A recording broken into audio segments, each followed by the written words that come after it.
The 9,126th meeting of the Security Council is called to order. The provisional agenda for this meeting is maintenance of peace and security of Ukraine. The agenda is adopted.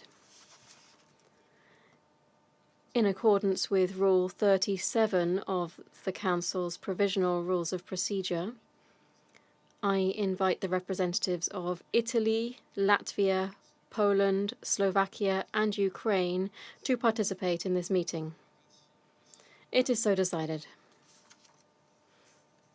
In accordance with Rule 39 of the Council's Provisional Rules of Procedure, I invite the following briefers to participate in this meeting.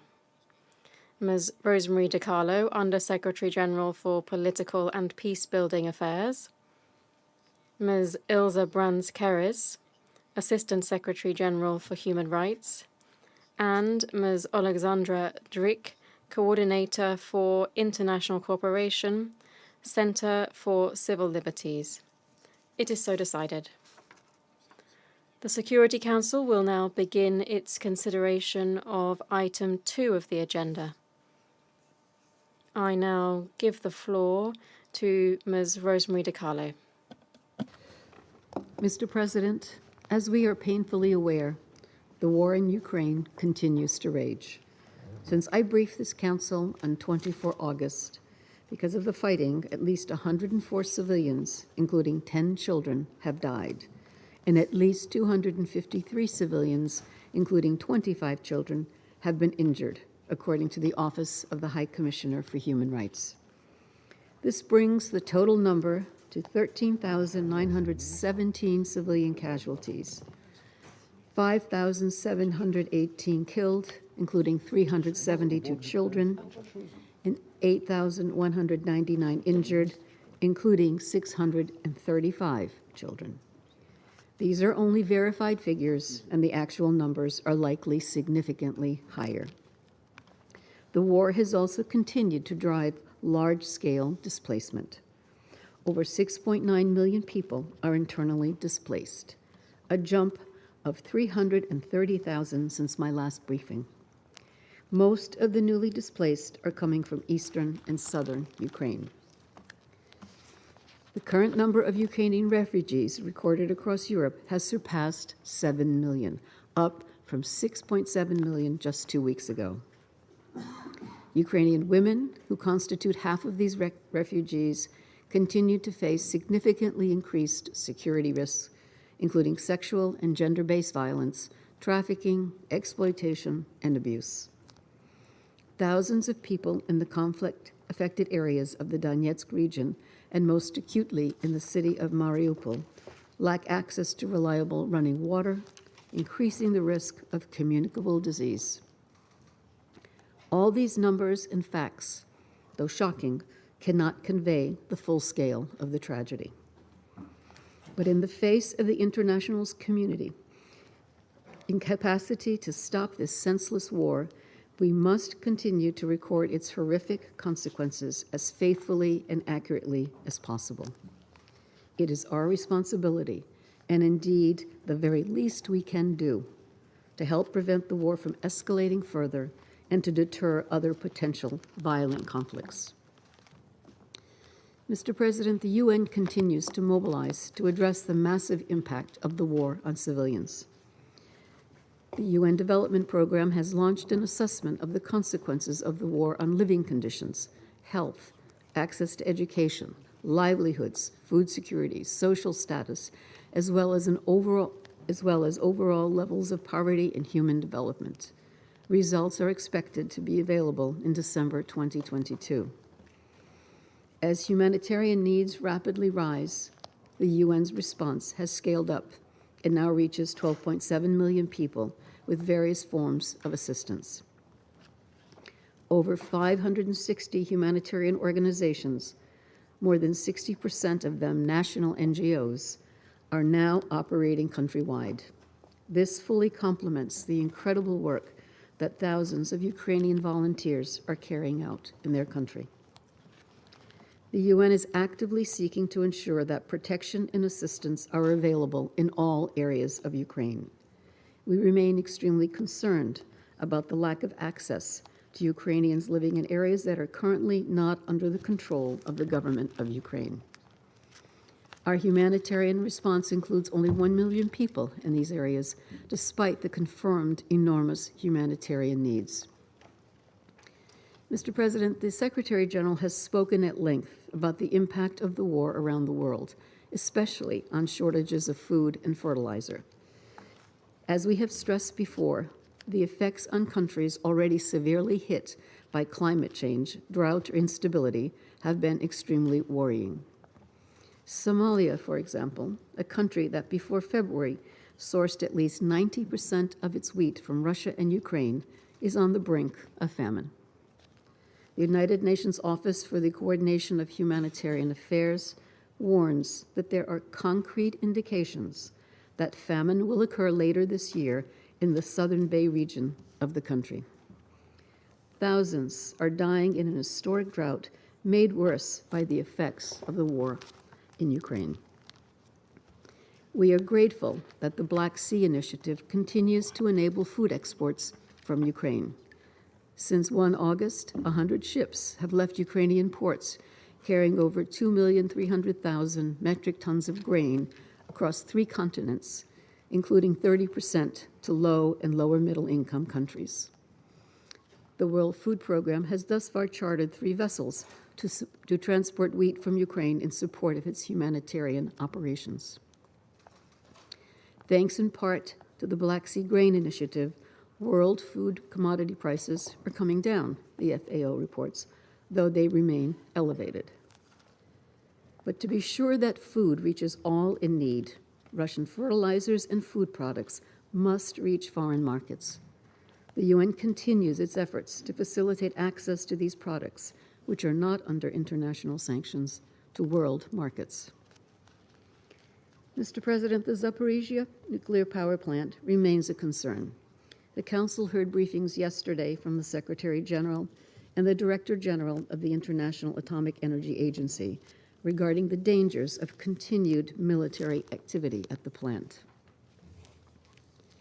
As the Secretary General said yesterday, we welcome the IAEA mission as a first step to de-escalate the situation at Zaporizhia. The IAEA mission report contains recommendations to further de-escalate the situation at the plant, including a proposal to create a nuclear safety and security protection zone in Zaporizhia to ensure the safety of the operating staff and maintain the physical integrity of the plant. As an immediate step, I reiterate the Secretary General's urgent call for a complete cessation of military activity in and around the plant. Demilitarization is the only answer to ensure the safety of this facility.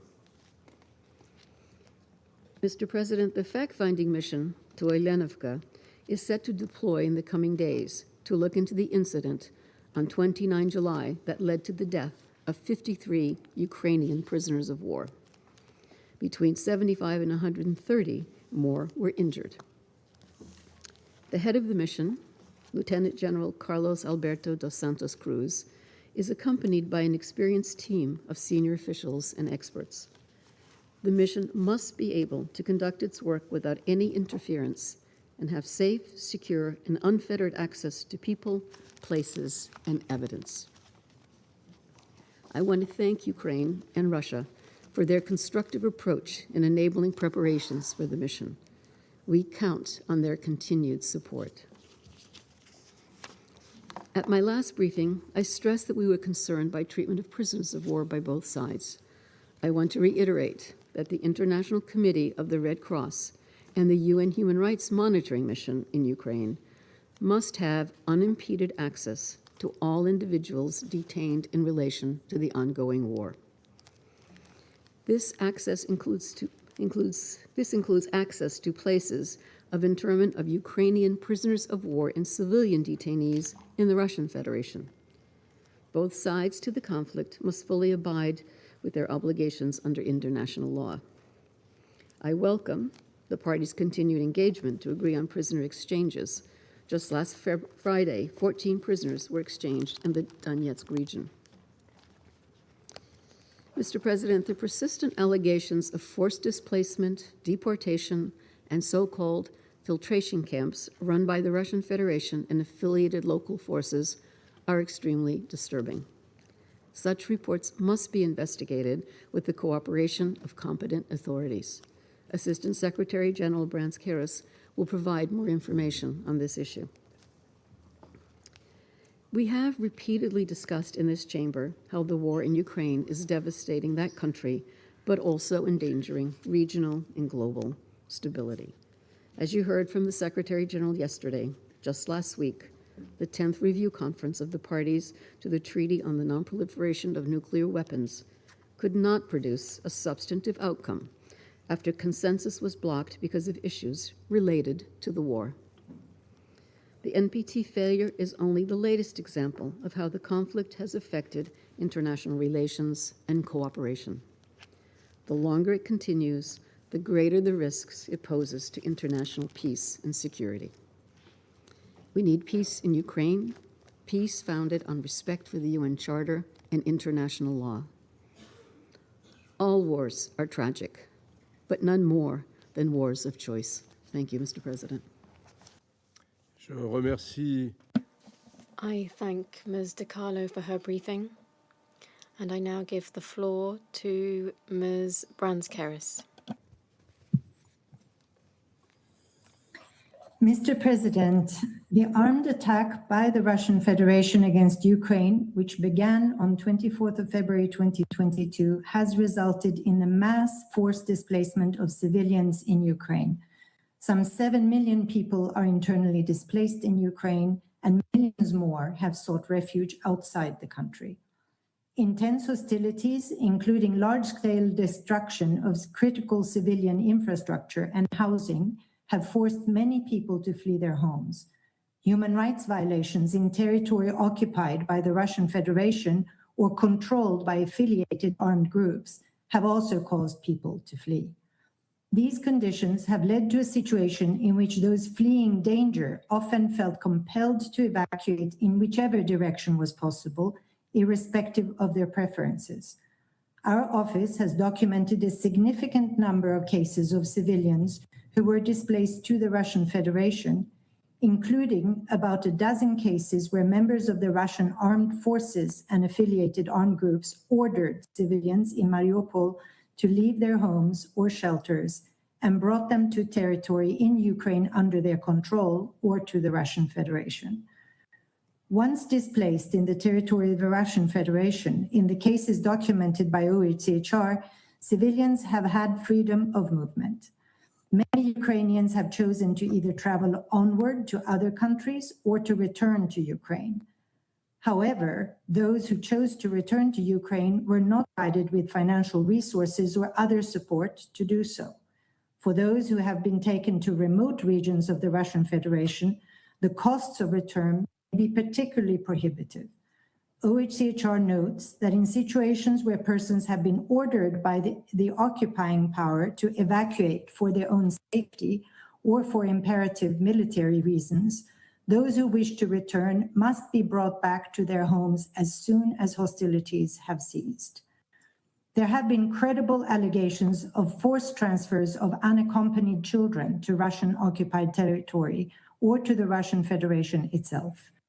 We are concerned that the Russian authorities have adopted a simplified procedure to grant Russian citizenship to children without parental care, and that these children would be eligible for adoption by Russian families.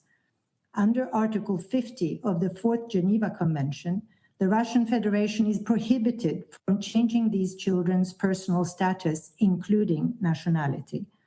Moreover, we are particularly concerned that the announced plans of the Russian authorities to allow the movement of children from Ukraine to families in the Russian Federation do not appear to include steps for family reunification or in other ways ensure respect for the principle of the best interests of the child.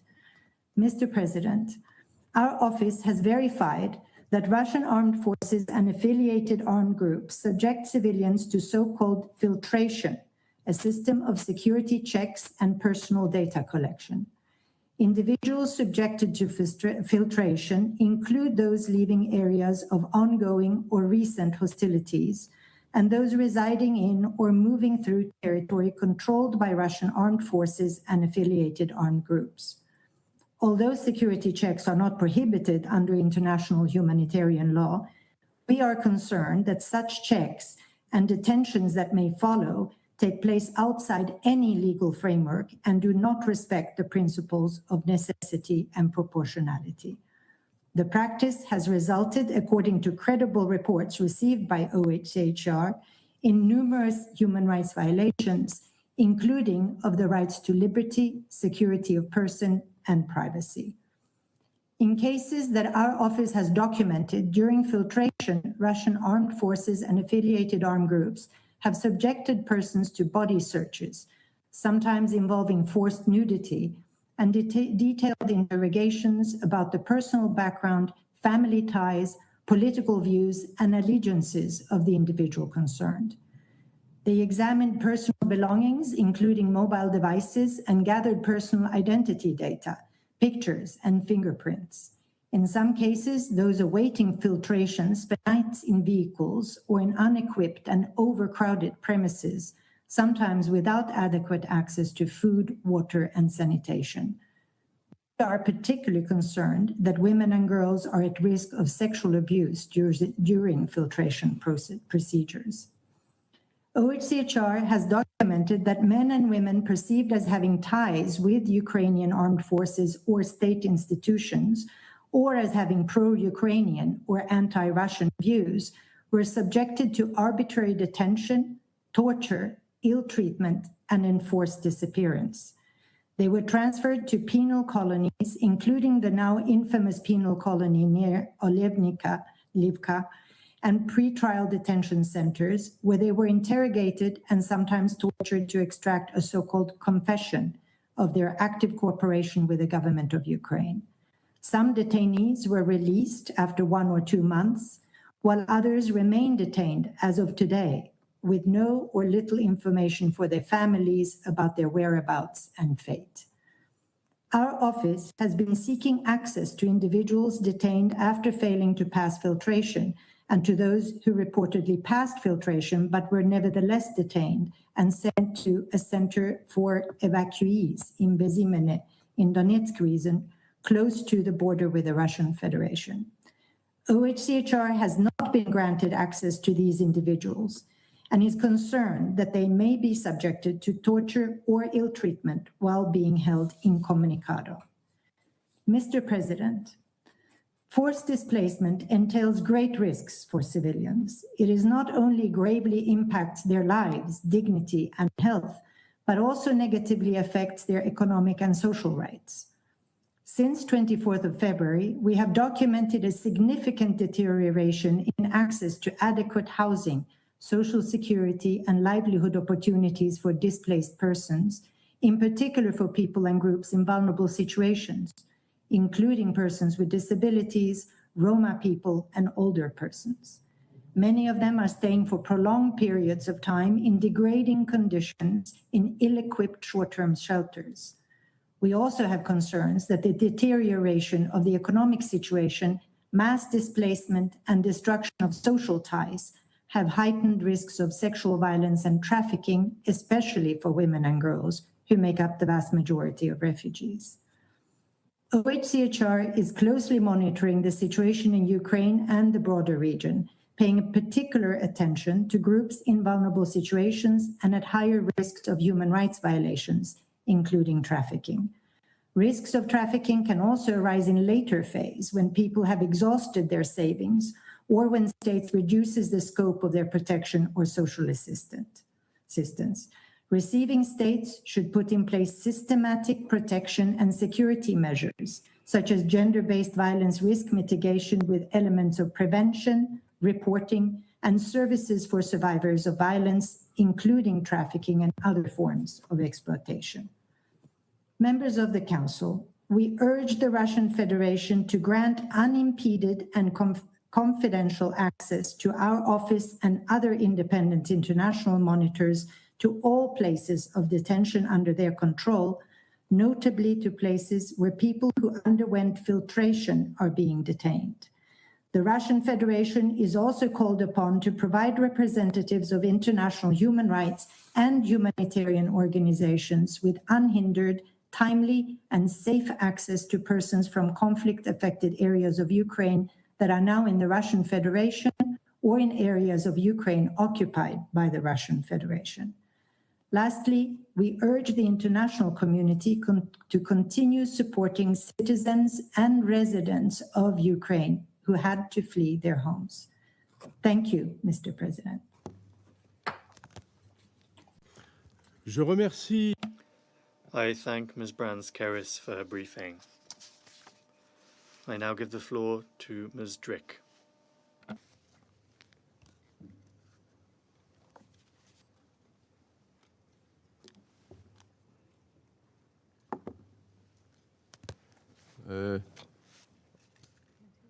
On ne vous entend pas.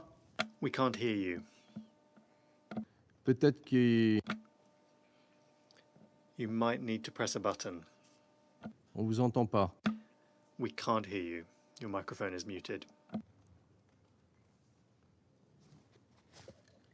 Mr. President, members of the Council, during the 6 months of the full-scale Russian invasion of Ukraine, the Center for Civil Liberties, together with the partners from the Tribunal for Putin Initiative, which is the coalition of Ukrainian human rights NGOs, has documented over 17,000 crimes, potential international crimes committed by the Russian army in Ukraine.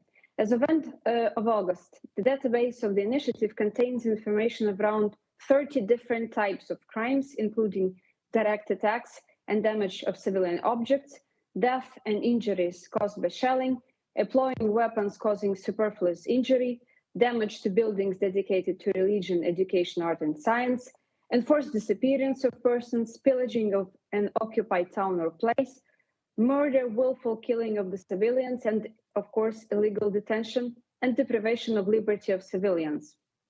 The latter often takes place during the so-called filtration, which include unlawful practices with which Russia has been implementing in occupied territories of Ukraine during the last 8 years, as the monitoring experience of the Center of Civil Liberties reveals. Basically, Russia has scaled this experience and practices to other temporarily occupied territories of Ukraine with the full-scale invasion in February this year. Just to give you the taste of what this process looks like for Ukrainians these days, here are some of the stories of those who passed through filtration and were brave enough to share these stories. Some names are changed for security reasons. Mr. Yakev testified that he was interrogated by the Russian military intelligence officers and Russia-controlled forces in occupied Donetsk. When they found out that his wife was donating to Ukrainian army, they called her fascist and Nazi and attempted to take away their child for what they call re-education, just as they often do with children of the parents Russian detained on occupied territories. The desperate parents decided that they will rather kill themselves than give away the child. However, Russians got interested in Yakev's professional skills. They continued his interrogation by asking questions about defenders of Mariupol Azov battalion. And when Mr. Yakev had nothing to say because he did not belong to Ukrainian military, they started beating him, hitting in the groin over and over again. Then they connected electricity to his neck. And when Mr. Yakev recovered after the electric shock, he started coughing. It turned out that it was his dental fillings. They all fell out during this torture. Lying on the floor, he noticed stains of a brown color. It was blood, but not his, but those who were there before him. Then Russians grabbed him and pointed to the log not far from the handcuff, with handcuffs attached. Again, it was all covered with blood, with pieces of white color, resembling fragments of bones. The man was only saved by the arrival of Russian military officers who wanted him to work for them in Mariupol. However, Mr. Yakev asked to take the family to Russia under the pretext of medical care for his child. And then the whole family managed to escape to Europe. Another story is of a 21-year-old student from Mariupol, Taras Ulyanchenko, who openly speaks about his real name because he has nothing to lose anymore. His father was shot by Russian soldiers.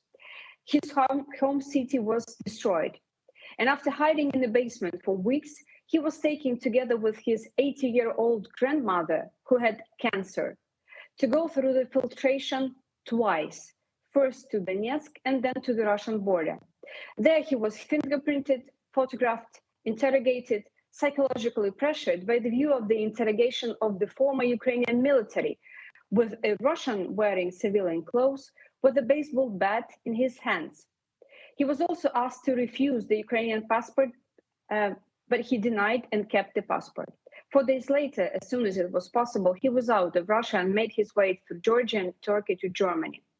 Another story is a 17-year-old musician, Maria Vdovichenko, whose entire family went through the similar humiliating procedure in filtration camp in Mangush, with the only difference that she was also sexually harassed during the interrogation, but avoided violence because Russian soldiers did not find her pretty enough.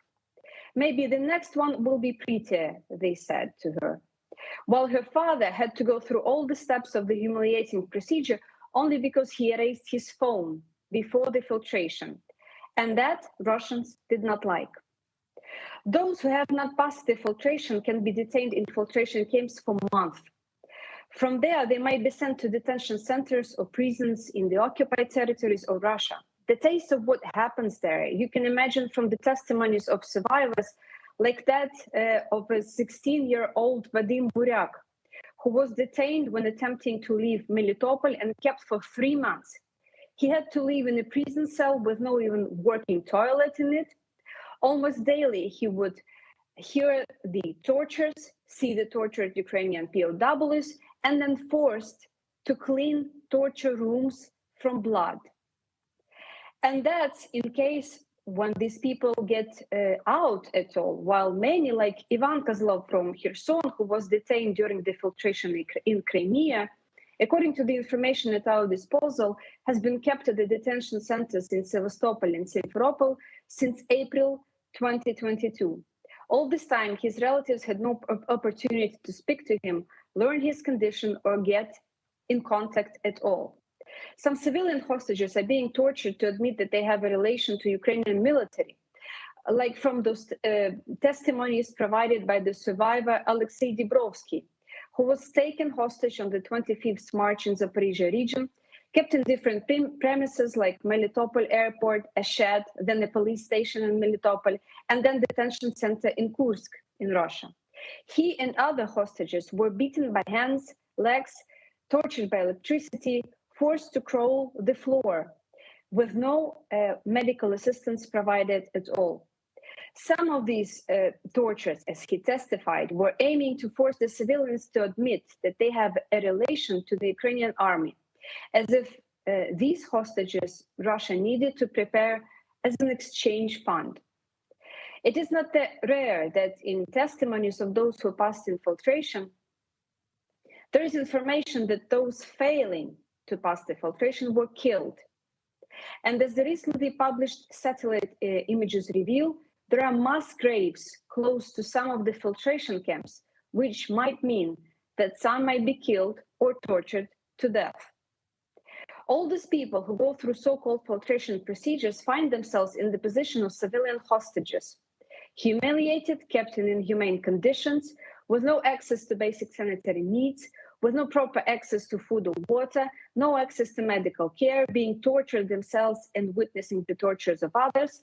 They have no legal status because according to the international law, they can't be even held in Russia at all. But that's not even all civilian hostages that Russia and Russian-controlled groups on occupied territories illegally detain. Many are being kidnapped, taken from their homes. They just disappear from the occupied territories until we find out that they are being detained in one of many detention centers somewhere in occupied territories, Russia or Belarus. And these are not just rare single cases. The Center for Civil Liberties alone, just one human rights organization, has already received information about at least 600 of such cases, often from relatives of these Ukrainians who are being detained. It's a systematic, planned, and organized activity. Moreover, based on the information collected by the Center for Civil Liberties during the previous 8 years, these filtration practices have not started with the full-scale invasion of Ukraine in February this year, but instead Russia has been practicing it on occupied territory since the first military invasion in Ukraine in 2014, but then scaled this experience to all temporarily occupied territories of Ukraine. Currently, it is estimated that from dozens of thousands to 100,000 of Ukrainians are kept in filtration camps or detention centers on territories occupied by Russia or Russia itself, which has developed into an organized and branched system of facilities quite extensively covered in the recent report of Conflict Observatory, which coincides in many instances with the data that we possess. Basically, Russia has established a zone of complete lawlessness on the occupied territories. And by running fake referendums and declaring these occupied territories independent, Russian government attempts to lift responsibility from itself for monstrous atrocities that are being committed there. These territories are not and have never been independent. They are occupied by Russia, which is fully responsible as the occupying power for adherence to the provisions of the international law on these territories. Instead, however, Russian army under the Russian political and military leadership is completely neglecting, ignoring the provisions of international law, or twisting it completely to serve the purpose of its propaganda, basically doing whatever they want. Moreover, Ukraine is far not first country Russia's invaded in the last 30 years, but Russia had always got away with it. That's why Russia has to be stopped, and Russian war criminals must be brought to justice.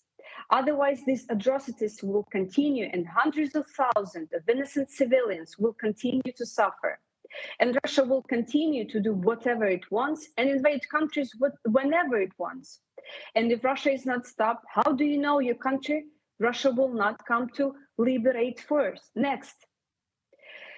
That's why we call on the Council to create effective mechanisms for monitoring, first, Russia's compliance with the norms of international law, namely, termination of illegal detention of Ukrainian citizens who have not passed this so-called filtration, seizure of practices of torture, physical violence, threats, and humiliation, provision of complete and comprehensive information on the location and state of health of detained persons at the request of relatives and official representatives of the state of Ukraine. Provision of all forms of legal protection in the event of official disclosure against these persons, including access to lawyers, international monitors, and the sponsoring country when such is established. And most of all, promote establishment of accountability mechanisms that are necessary to bring Russia and Russian war criminals to justice. Thank you. Je remercie I thank Ms. Drick for her briefing. I now give the floor to the members of the Security Council, beginning with Albania.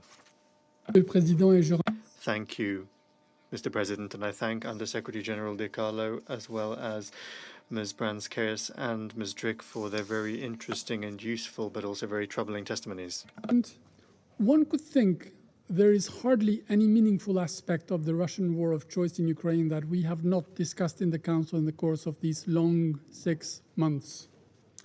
Today's topic is in fact one.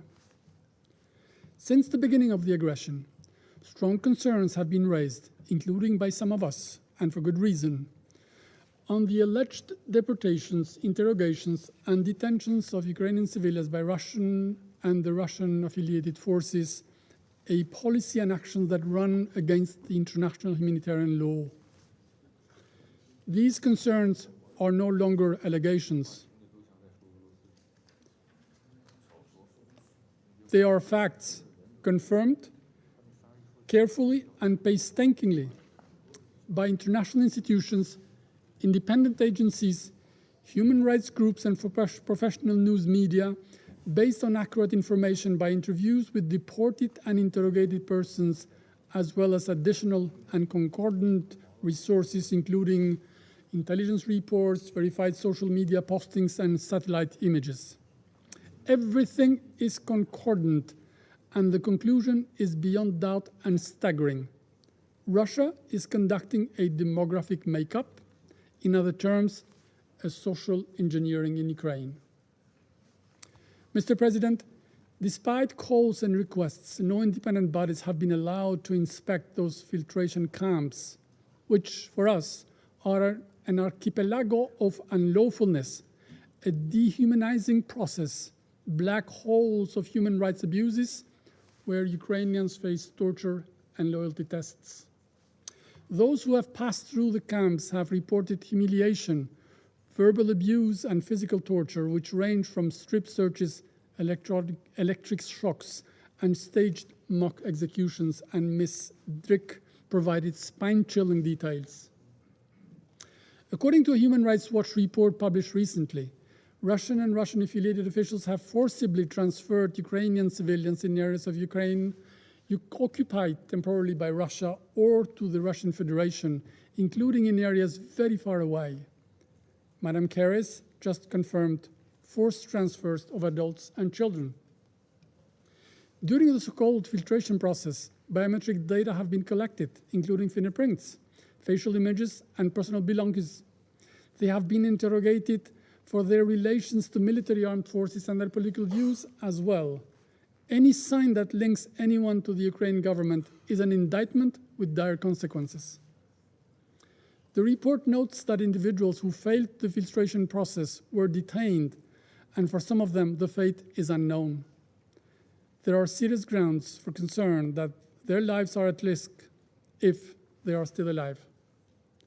Further, in July, an expert mission of the OSCE Moscow mechanism established to investigate alleged violations of international humanitarian law and international human rights law committed by Russian forces in Ukraine since 24th of February has identified the establishment and use of the so-called filtration centers. Further, based on the analysis of the satellite images, the Humanitarian Research Lab of the Yale University has identified 21 sites in the Donetsk Oblast alone affiliated with filtration operations. These are not mere checkpoints. These are makeshift prisons, another phase of the Russia's brutal war in Ukraine.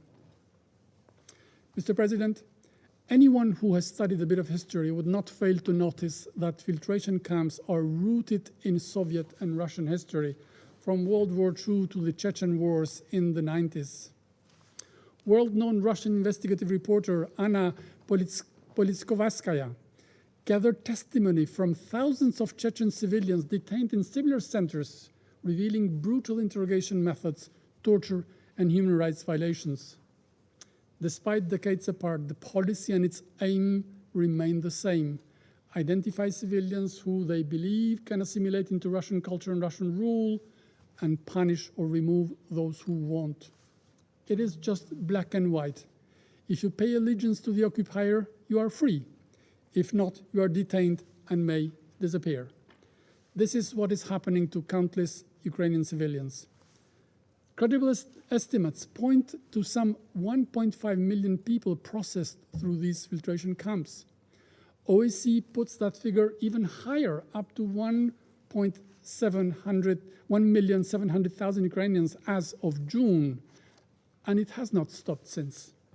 But the main question concerns those who remain unaccounted for. Mr. President, in this bleak picture, the situation of children gleams as a terrifying dark spot. Human rights advocates believe Russians have separated Ukrainian children from their parents at the filtration camps and placed Ukrainian orphans with Russian families. When they do not kill children, and this has happened to hundreds of them so far, they will simply uproot them and deport them to Russia. Imagine for a second the indescribable distress of Tatiana Tolstokorova, who recognized Nastya, her missing 3-year-old granddaughter, in a video posted on July 14th on VKontakte, otherwise the Facebook in Russia, being welcomed by adoptive adults in Russia. This seems to have been and become the nightmare for tens of thousands of Ukrainian mothers. Reportedly, Russian adults in Russia who take Ukrainian orphans will receive a stipend more than 4 times the minimum wage. Mr. President, the international law is clear. The forcible transfer of civilians is prohibited under international humanitarian law, laws of war, and can be prosecuted as a war crime and a crime against humanity, including the Fourth Geneva Convention. The Russian Federation is a state party to all these instruments, and it violates them just like it does with everything else at will. We call on international organizations, independent agencies, and encourage Ukrainian authorities to collect all the documentation available that may be used in the accountability process. The violation of the international law will not remain unpunished, and crimes committed in Ukraine will hunt those responsible until their last days. Mr. President, there is a lot that has come into the open about these unlawful policies of Russia in Ukraine. But what we may know may only be the tip of the iceberg. There is certainly significantly much more we don't know, and this is the bigger story and the bigger worry. This is why, if Russia has nothing to hide, as they claim, it should enable immediate and unrestricted access to the UN bodies, the OHCHR in the first place, but also to international humanitarian actors into the so-called filtration centers, and to the forced deportation relocation areas in Russia, where the Ukrainian civilians are being filtered, interrogated, humiliated, denied their rights, and unlawfully detained. Will Russia do that? I thank you. Je remercie I thank the representative of Albania for their statement. I give the floor to the representative of the United States. Thank you, Mr. President. And also thank you to Undersecretary General Carlo and Assistant Secretary General Karras for your briefings. And thank you so much, Ms. Drake, for offering a stark and credible view on the situation from a civil society perspective. Colleagues, I want you to imagine for a moment you are a parent in Mariupol. You and your partner are young and healthy. You have a 10-year-old son and a 2-year-old daughter. You're happy. You're not particularly political, but you love your life in Ukraine. And suddenly, Russia invades. Russian forces bomb your schools and hospitals. They destroy your peaceful city. Still, you've done the best to keep your family safe. You've huddled in shelters. You've tried to survive. And one day, you and your family are trying to scrounge up some food, and you're stopped on the streets by Russian forces. You're escorted against your will to a center to undergo filtration. You're terrified about what happens next because your grandmother told you stories of her friends and neighbors disappearing under the Soviet Union, and even what Russia did to its own citizens during the war in Chechnya. You're separated from your partner and your children. Your personal biometric information is recorded. Your Ukrainian driver's license and passports are confiscated. Your cell phone is searched for perceived anti-Russian messages. You're stripped of your clothes. You are interrogated. You're beaten. You hear gunfire and screams from rooms next door. Others deemed more threatening are being tortured and killed. Because you are of fighting age, you're asked to fight for Russia. When you refuse, you're given a Russian passport and sent deep into Russia against your will, far away from your family and with no means to communicate with anyone you know or love. You've been filtered.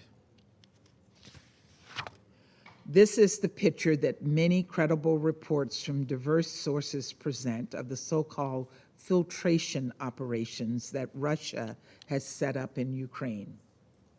We now have eyewitness testimony from victims and increasingly detailed reportings from groups such as Human Rights Watch, the Organization for Security and Cooperation in Europe, the Yale School of Public Health's Humanitarian Research Lab, and you've heard two of our briefers today share this information. Even the Russian state-managed TASS news agency has reported on the many Ukrainians who have been relocated to Russia. And these filtration locations, Russian authorities or proxies search, They interrogate, they coerce, and reportedly sometimes torture subjects. But these horrors are not limited to the centers that have been set up. Filtration may also occur at checkpoints, routine traffic stops, or on the streets.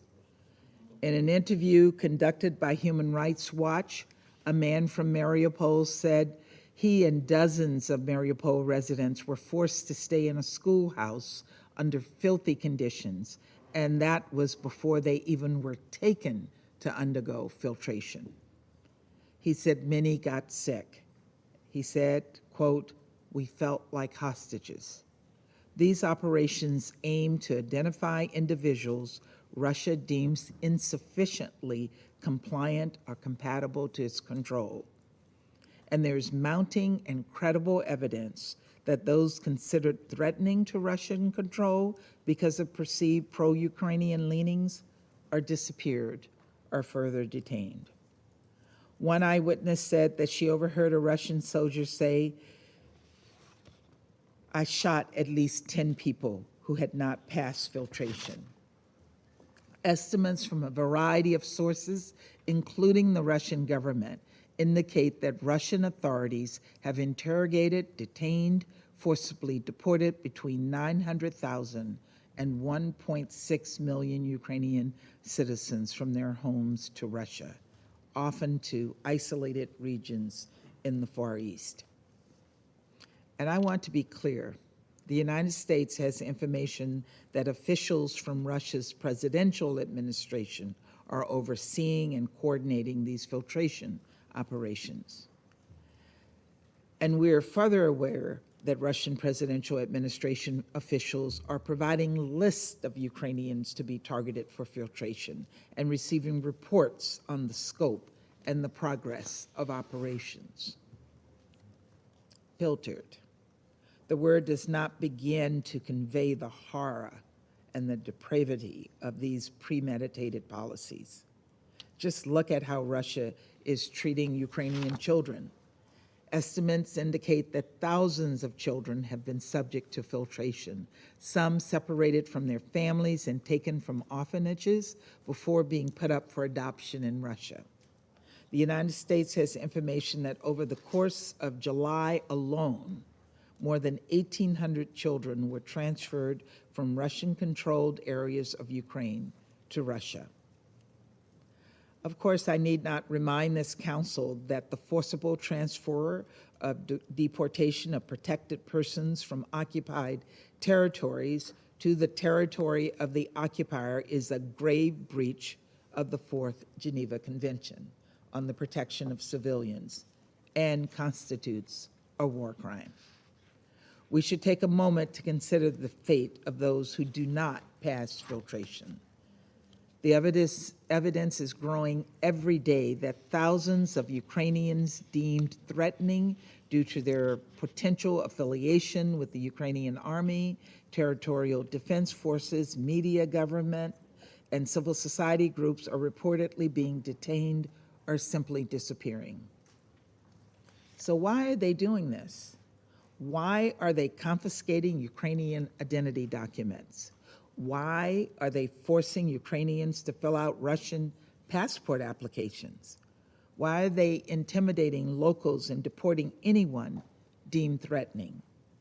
Why are they systematically cataloging Ukrainians moving through the system? Why is Russia appointing officials in occupied areas, imposing its educational curriculum in schools, and trying to get Ukrainian citizens to apply for Russian passports? Why are Russian forces and proxies doing their best to erase the living memory of Ukraine? The reason is simple: to prepare for an attempted annexation. The goal is to change sentiments by force, to provide a fraudulent veneer of legitimacy for the Russian occupation and eventual purported annexation of even more Ukrainian territory. This effort to fabricate these facts on the ground is the predicate to sham referenda. It is part of the Russian playbook for Ukraine that we've been warning council members about since even the beginning of the war. These referenda will attempt to create a false semblance of legality and public support, so Russia feels it can annex her son, Zaporizhia, and other regions of Ukraine. Of course, we will never recognize any efforts by Russia to change Ukraine's borders by force. We must hold the perpetrators of these atrocities to account. We must respond as an international community that still respects the UN Charter. We know what Russia will say about all of this. They will deny, deny, deny. But there's a simple way to know if any of this is true. Let the United Nations in.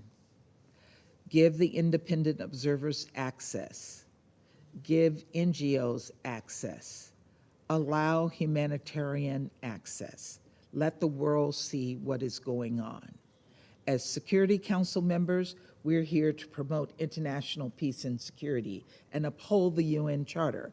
At a minimum, I hope each of us here today acknowledges that all persons subject to filtration need access to UN and humanitarian agencies as soon as possible so that we can verify their well-being, as we heard today from OHCHR. Until Russia provides that access, we will have to rely on the evidence we have accumulated and the brave testimony of survivors. The picture they paint alongside the mounting reports is chilling. Colleagues, there will come a day when we are gathered in this council to condemn the Russian Federation's attempts to annex more of Ukraine's territory. And I will ask that you remember what you've heard here today. No one will be able to say they were not warned. Thank you. Je remercie. I thank the representative of the United States for her statement. I now give the floor to the representative of the United Kingdom. Thank you, President. And I join the previous two speakers in thanking Under-Secretary General De Carlo, Assistant Secretary General Keres, and Ms. Alexandra Drick for their briefings. As we've discussed, today we meet to discuss the emerging evidence of further potential Russian violations and abuses of international law. We are deeply concerned by reporting by the UN, the OSCE, and civil society organizations that Russia is systematically detaining, processing, and deporting Ukrainian men, women, and children, with chilling echoes from European history. As we've heard, civilians reportedly face interrogation, body searches, stripping, invasive data collection, ill treatment, and torture while passing through filtration. Those who are deemed most threatening are reportedly held indefinitely in detention centers, while others, including unaccompanied children, are forcibly deported to Russia. Some simply disappear. So we call on the Russian Federation to allow the UN and other relevant international organizations immediate, full, and unhindered access to those held in filtration camps and detention centers, and for these reports to be fully investigated to ensure that those responsible can be held to account. We are concerned, too, that Russia may be using forced deportations and displacement in an attempt forcibly to change the demographic makeup of parts of Ukraine. What does this tell us about Russia's war? First, it tells us about their method and their disregard for the rules that we agreed and observe here at the UN, the collective rules that bind us together. Russia acts as if the Charter and international humanitarian law do not apply to them. Second, it confirms that this is not just an attempt to destroy Ukraine's democracy, but also Ukrainian identity and culture. Alleged denazification is a cover for de-Ukrainianization and annexation. Finally, it confirms what has been abundantly clear over the last 6 months. Russia's army is not being welcomed as it enters Ukrainian territory. This is a war of conquest, a war of occupation, a war of oppression, and a war to eliminate Ukraine. So yet again, we call on the Russian Federation to observe fully its obligations under international law and to bring an end to its illegal invasion of Ukraine. Thank you, President. Je remercie la I thank the representative of the United Kingdom for her statement. I now give the floor to the representative of China. Thank you, Mr. President. The unresolved Ukrainian crisis and the worsening humanitarian situation has inflicted a heavy toll on the ordinary people. It is worrying that the conflict shows no sign of ending yet, with the long winter approaching. Ukraine and neighboring countries are facing new challenges on an enormous scale. We must therefore step up our actions, make even greater efforts for peace, and go all out to avoid further deterioration of the humanitarian situation. As a principle, under any circumstances, protection of civilians and civilian infrastructure should never be targeted in a conflict. The protection of civilians must come first. The parties concerned should strictly abide by international humanitarian law, protect the legitimate rights and interests of refugees and displaced persons, especially women and children, support the work of international humanitarian agencies, facilitate the evacuation of personnel, and cooperate with aid operations. China commends Ukraine's neighboring countries for providing millions of refugees with shelter, humanitarian assistance, and social services. The international community should continue to lend a helping hand to Ukraine and its neighbors, mitigate the pressure on relief capacity, bring hope to more people in need, and create necessary conditions for voluntary return. The safety and security of the Zaporozhye nuclear power plant concerns the health and well-being of hundreds of millions of people in Ukraine and the entire region, and accidents must not be allowed. We call on the parties concerned to earnestly implement the 7 pillars proposed by Director General Grossi and refrain from taking any action that may endanger nuclear safety and security. We welcome the IAEA mission's on-site inspection of the ZNPP last week and appreciate the continued on-site presence of the agency's experts. We encourage the agency to maintain communication with all parties on relevant issues. Ukraine's humanitarian situation has always been close to our heart. With this in mind, China has put forward a 6-point initiative to prevent a large-scale humanitarian crisis in Ukraine, as well as an initiative on international food security cooperation. We encourage Russia and Ukraine to maintain communication and cooperation on humanitarian issues and support the UN and international humanitarian agencies in providing assistance to Ukraine and neighboring countries on the basis of neutrality, impartiality, and non-politicization. We have also been calling for and promoting the return of Ukrainian and Russian food products and fertilizers to the international market. The Chinese government has provided 3 batches of humanitarian supplies to Ukraine, a concrete action that brought much-needed aid to the Ukrainians caught in the conflict. We hope that these supplies, including infant formula, quilts, and moisture-proof mats, will help more people survive the looming winter.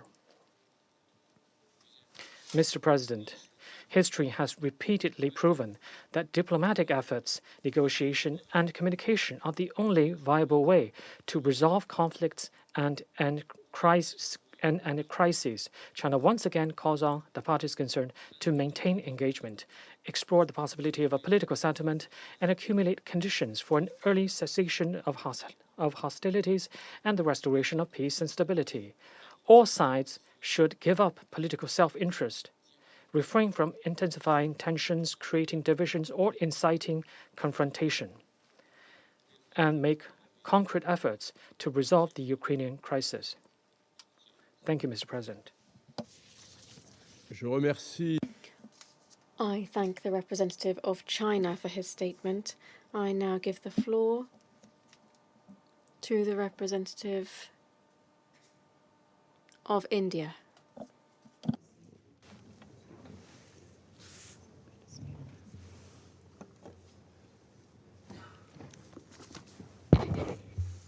Mr. President, allow me to thank you for convening this meeting on this important topic. Let me also thank the briefers for their presentations.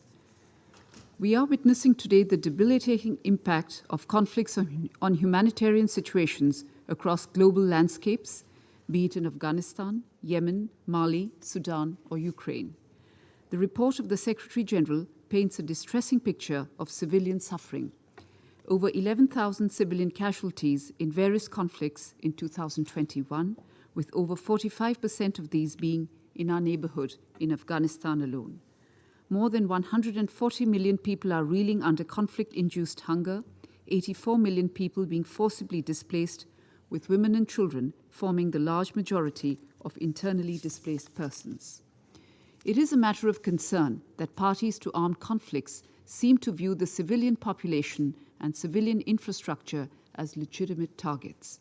Vulnerable groups, including women, children, and minorities, as well as indispensable civilian infrastructure, hospitals, and irreplaceable cultural heritage, have been among the several collateral casualties of attacks in recent armed conflicts.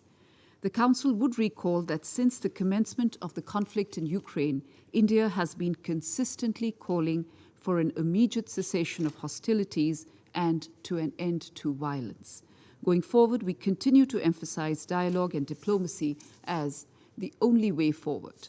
It is regrettable that the situation in Ukraine has not shown any significant improvement since the Council last discussed the conflict in Ukraine and its humanitarian consequences. The security situation remains serious, as do the humanitarian consequences.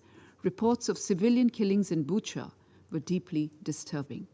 We very much hope that the international community will continue to respond positively to the call for humanitarian assistance. We support calls urging for guarantees of safe passage to deliver essential humanitarian and medical supplies. India has recently dispatched its 12th consignment of humanitarian aid to Ukraine. This humanitarian aid and assistance is in keeping with the human-centric approach of the Government of India, a central tenet of our national beliefs and values, which perceive the whole world as one family. Let me assure the Council that India will continue to work with the international community and partner countries to mitigate the economic hardships that are resulting from this conflict. The impact of the Ukraine conflict is not just limited to Europe. In particular, the conflict is exacerbating concerns over food, fertilizer, and fuel security, particularly in the developing countries. It is necessary for all of us to adequately appreciate the importance of equity, affordability, and accessibility. India has been approached for the supply of wheat and sugar by many countries, and we are responding positively. In the last 3 months alone, India has exported more than 1.8 million tons of wheat to countries in need, including to Afghanistan, Myanmar, Sudan, and Yemen. Allow me to once again reiterate the importance of the UN guiding principles on humanitarian assistance, that is, humanity, neutrality, impartiality, and independence. These measures should never be politicized. We continue to emphasize, Mr. President, to all member states that the global order be anchored on international law, the UN Charter, and respect for the territorial integrity and sovereignty of states. Thank you. Je remercie. I thank the representative of India for her statement, and I now give the floor to the representative of Brazil. Thank you very much, Mr. President. I would like to thank USG Rosemary DiCarlo, ASG Ilse Brands-Keris, and Ms. Alexandra Drick for their briefings. Mr. President, 2 weeks ago, this Council met to discuss the situation in Ukraine after 6 months of conflict. The report USG Rosemary DiCarlo presented to us on that occasion already gave us a bleak scenario. Tens of thousands of unconfirmed deaths and millions of refugees and internally displaced persons. The humanitarian situation continues to deteriorate, and continued hostilities during winter could have dire consequences, disproportionately affecting vulnerable groups, women, and children. There are signs of an intensification of hostilities in various parts of the Ukrainian territory, such as the Kherson region, where fighting has intensified. This worrying trend ignores the risks to the safety of heavily populated areas and to the integrity of the Zaporizhzhia nuclear power plant. Even more disheartening is the fact that there are no signs of any engagement in peace negotiations. In recent weeks, we have heard that the two sides are preparing for a long-term conflict, with the mobilization of additional troops and resources. This decision will have serious impacts on both societies and their economies, with unforeseeable consequences for the next generations and rippling effects for the world at large.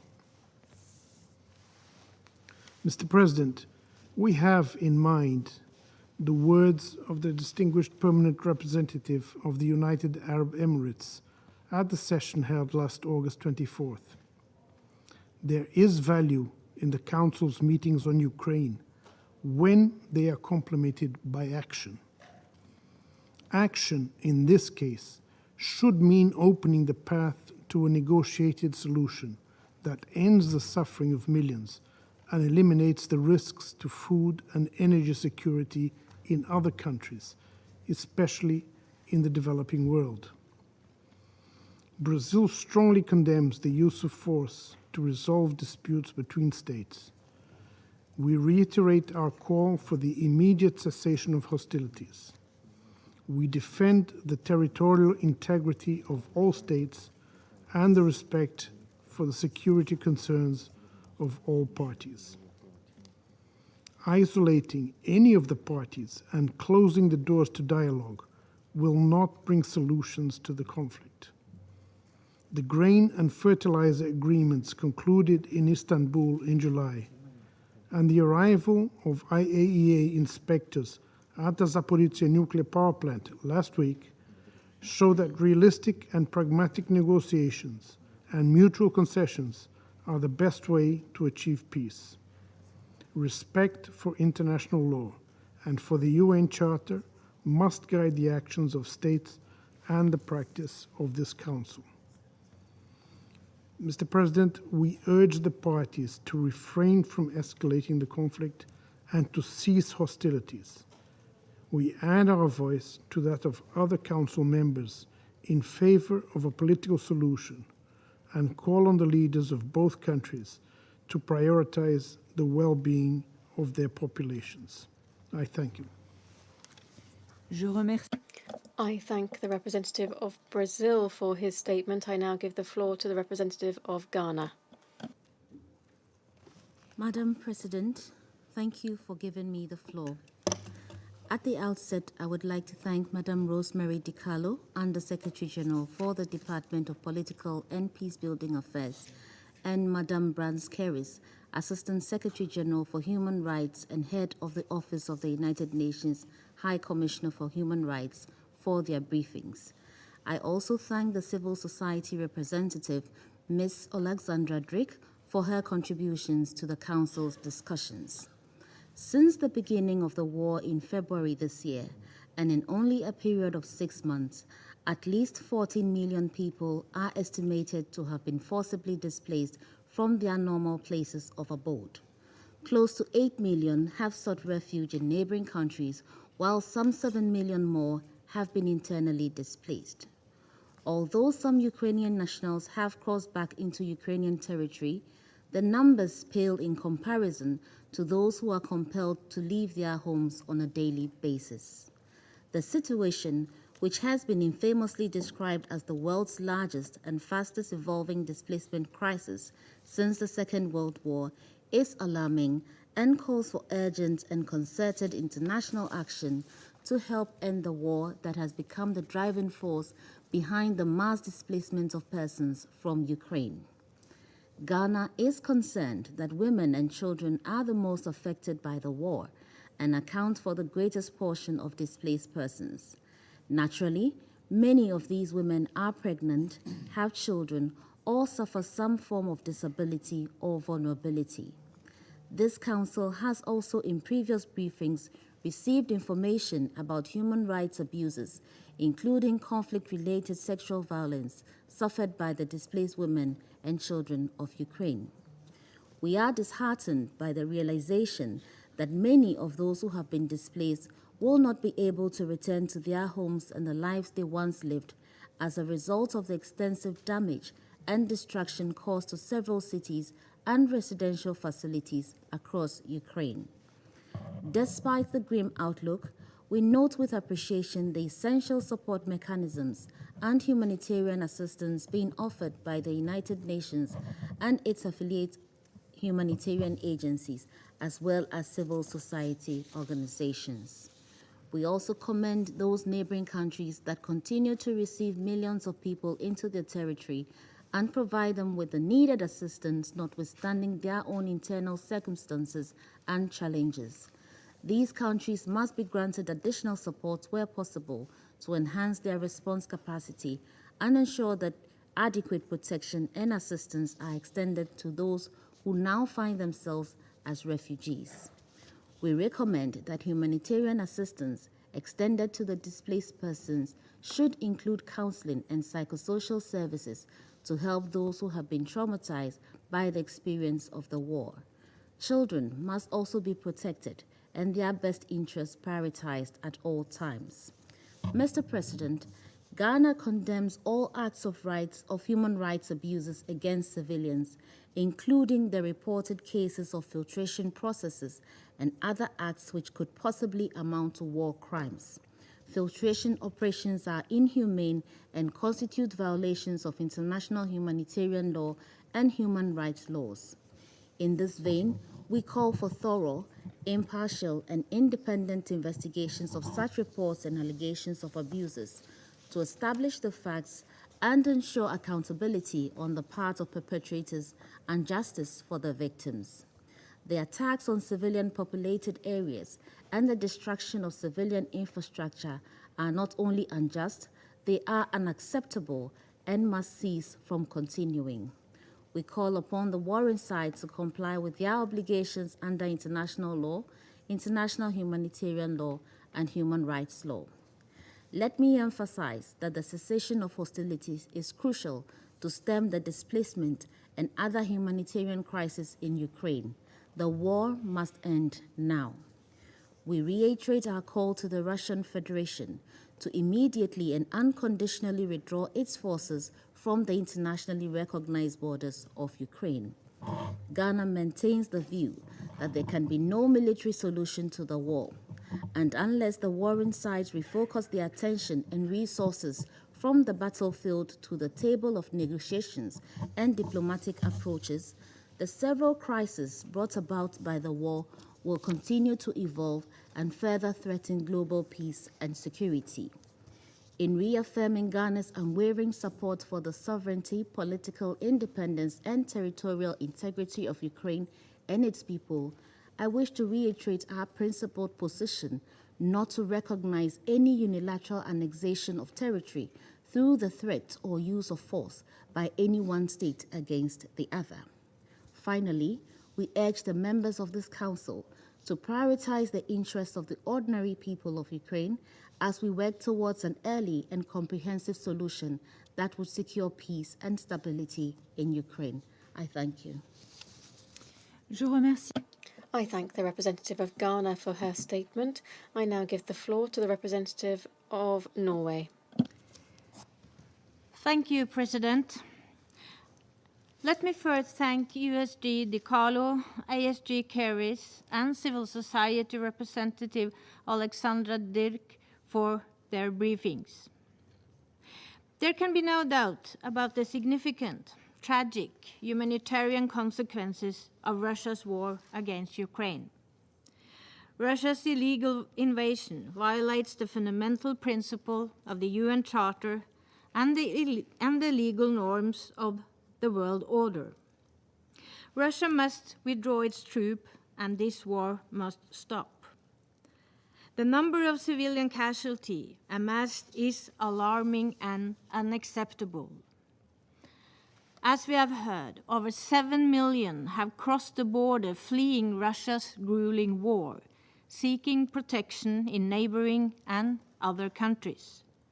Roughly the same number are internally displaced in Ukraine. Behind these numbers are real people, families, children, and persons with disabilities. They all need protection, health services, and education. The restoration of family links is of utmost importance, and we must prevent and combat human trafficking and other abuses of those in dire need of protection and assistance. All parties have an obligation to protect civilians and to safeguard and ensure their human rights and fundamental freedoms. Russia's warfare in urban and populated areas and the use of heavy explosive weapons is destroying homes, schools, and hospitals. It is important that we support Ukraine's reconstruction effort so that the many millions of forcibly displaced persons one day can return to their homes in Ukraine. And humanitarian and development actors must be engaged in this important work. President, we are deeply worried about the reports of forcibly transfer of civilians to Russia and territory occupied by Russia, and of filtration facilities run by Russia. We are alarmed by reports that civilians appear to be arbitrarily deprived of the liberty at such facilities. And there is a growing body of independent information indicating serious human rights violations and abuses against civilian detainees and prisoners of war at these sites. These reports emphasize the importance of all parties engaging in identifying and recovering missing persons. And appropriate humanitarian actors must be given unhindered access to all places of detention in accordance with international humanitarian law. We welcome the update today by Rosemary DiCarlo on the fact-finding mission established by the Secretary General pursuant to the incident of 29 July at the detention facility near the village of Volnivika. The mission must be allowed to conduct its important work.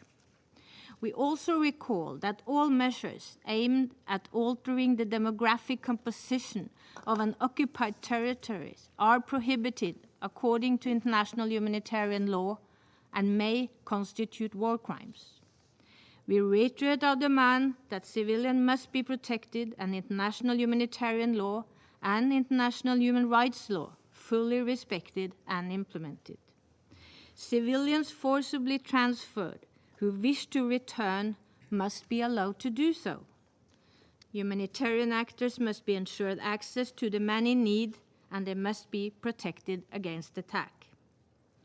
Norway condemns the recent attack on the base of the Ukrainian Red Cross in Slovyansk.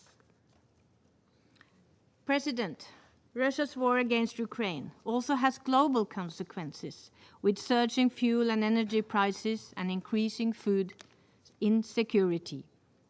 We commend the Secretary General for his tireless effort to promote dialogue and negotiation between the parties. The most effective way to ease the devastating humanitarian impact of this war is to stop it. Russia chose to start this war. Russia can also choose to end it. Thank you. Je remercie.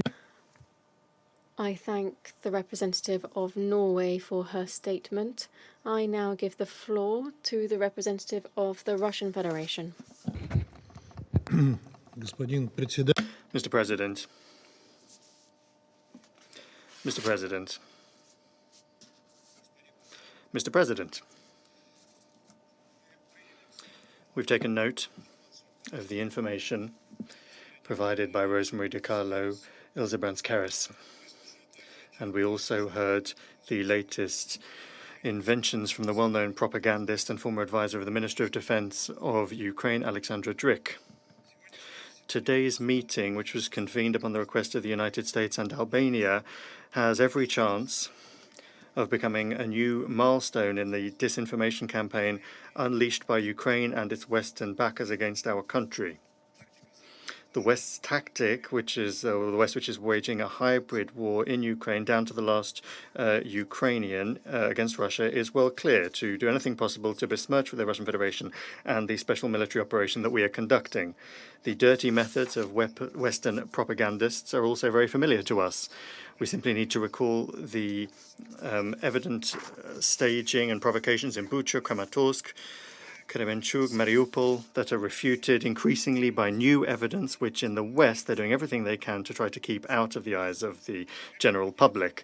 Now we are being blamed for certain filtration activities, which we are allegedly carrying out against Ukrainian citizens. And I would like to ask our American colleague, although she's already left the meeting, but I'm sure that you'll be able to pass my question on to her. You spoke to us today about as though it were a horror film. What horror film were you telling us the plot of exactly?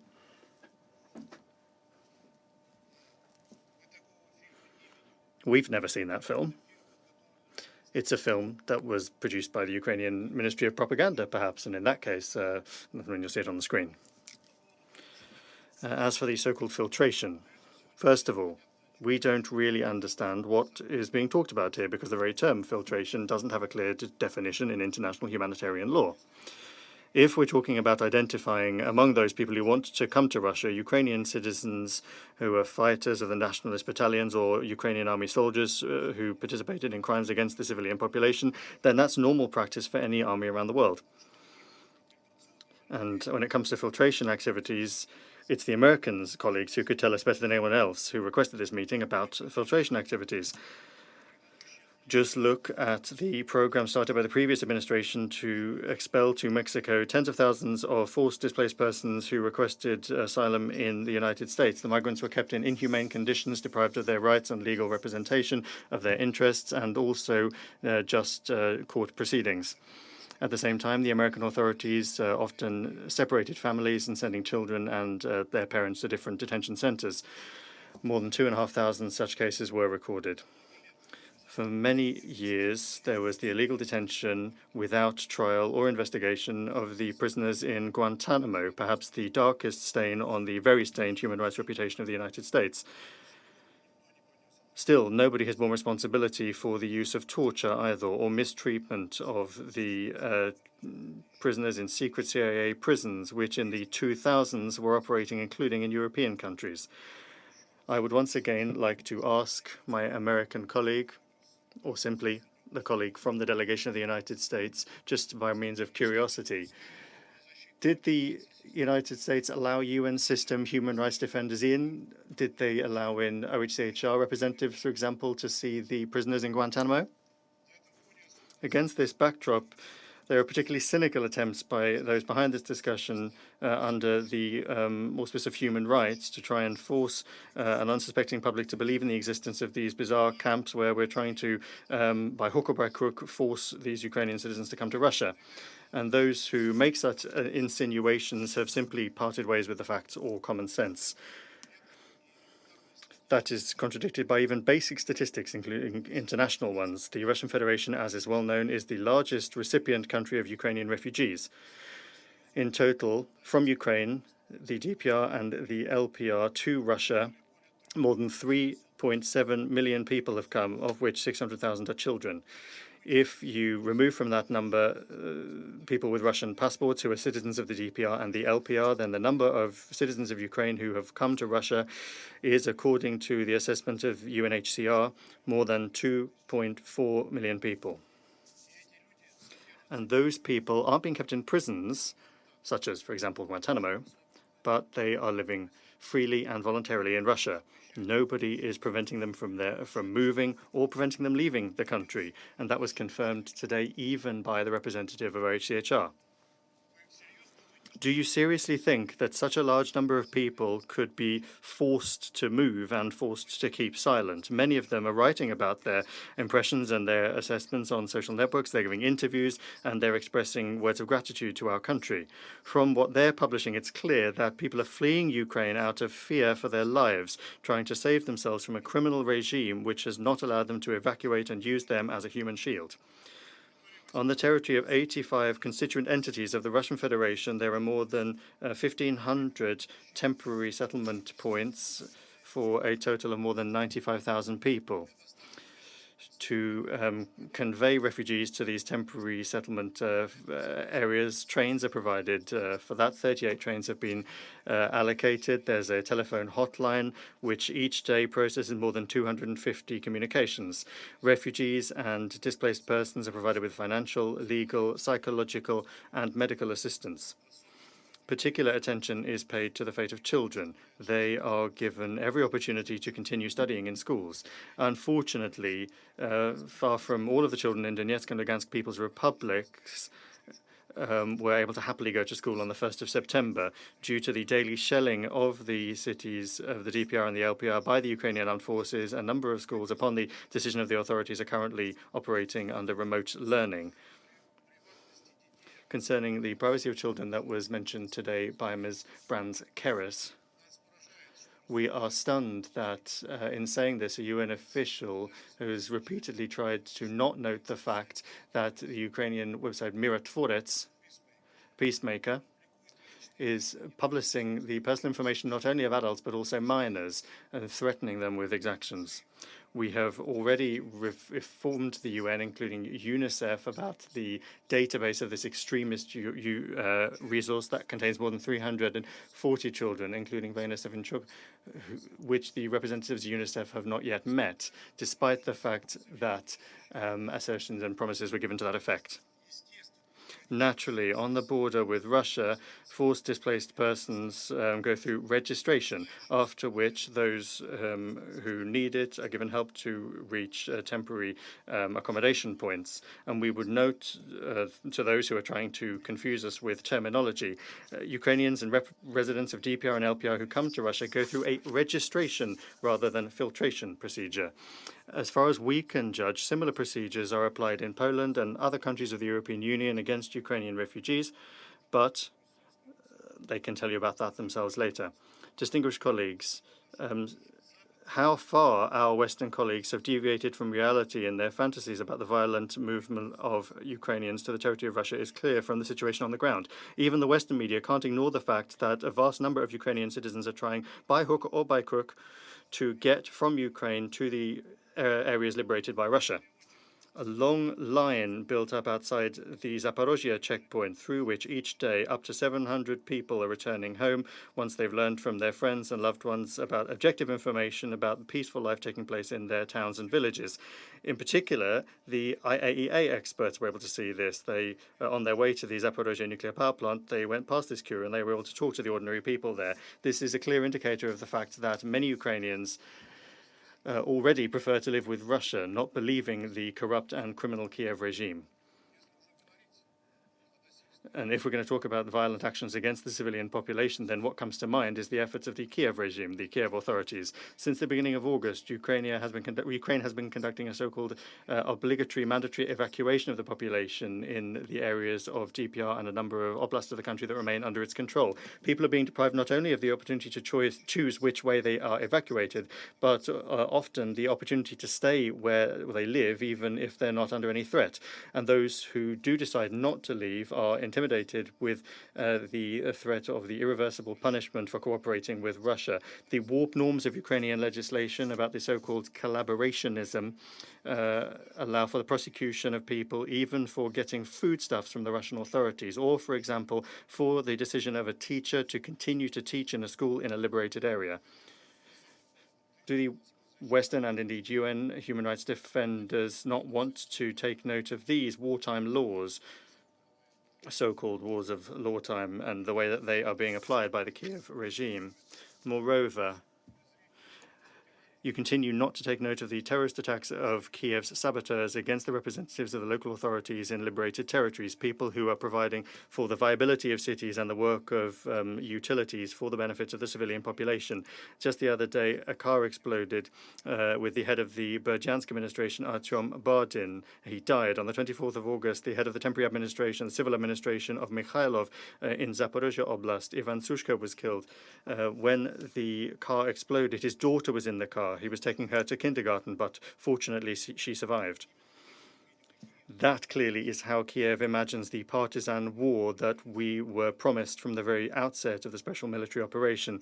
However, given the real mood of the people in the liberated territories, it seems that other than resorting to the tactics of killings and intimidation, the Zelensky regime has no other option left. Lastly, at last, the assertions of our former Western partners about cruel filtration procedures which allegedly are being applied to Ukrainians on the way to Russia are blown to smithereens, for example, with the example of the free movement of Ukrainian agents who were involved in the killing of the young Russian journalist Daria Dugina. Allow me to tell you the facts briefly. The person wanted, accused of this base killing and terrorist attack against the citizen of Ukraine, Natalia Vovk, Shaban, almost a month before committing the crime, on the 23rd of July, quite calmly, along with her 12-year-old daughter, Sofia Shaban, came to Russia in her car. As you can see from video clips that have been published, on the border, she was held up for just a few minutes. Where then were those same filtration activities and interrogations that Russia allegedly applies to all Ukrainians who want to come to our country? In Moscow, Natalia Vovsk drove around very comfortably in her car. She rented a flat in the city and a garage, and on the 20th of August, she organized a terrorist attack, the victim of which was Dugina. After this base crime, the Ukrainian, together with her daughter, once again crossed the border into Estonia and was able to do so once again without any filtration procedures. Similarly, from Estonia to Russia and then back again, without any problems, the accomplice of the terrorist, Ukrainian citizen Bogdan Tsiganenko, was able to move around. I would like to put a question to our Western colleagues. How were these Ukrainian criminals able to twice calmly cross the Russian border if our so-called police state, as many of you assert, has introduced for Ukrainian citizens a network of filtration camps? And how do the mass voluntary movements of Ukrainians to Russia chime with accusations of their forced deportation? Do you not think, gentlemen, that you've simply once again got tangled up in lies? It's very regrettable that the campaign to besmirch our country has now extended to human rights organizations that aspire to objectivity. In one very recent report that was published, which was cited broadly today, there are unfounded accusations against us. The legend of mass filtration activities based on the questioning of several dozen people, many of which had never come to Russia, and others of which said that they did so voluntarily.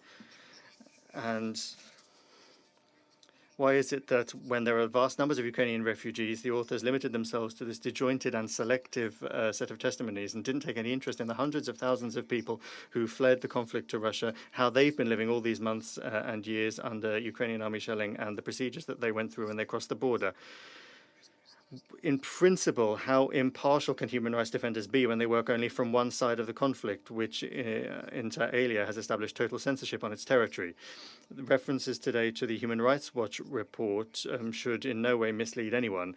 We saw all too well what happened to Amnesty International, which was hounded for its attempt to show the truth rather than an invented picture of the use of the Ukrainian armed forces as civilian objects for military purposes. It seems that our Western colleagues don't need the truth, even from human rights defenders. They only need them to do what whitewashes the rotten Zelensky regime and besmirches Russia. Mr. President, we're not opposed to discussing what's happening in Ukraine. During the special military operation, a vast number of facts are coming to light of criminal actions by Kiev and its Western supporters, which could be discussed almost every day.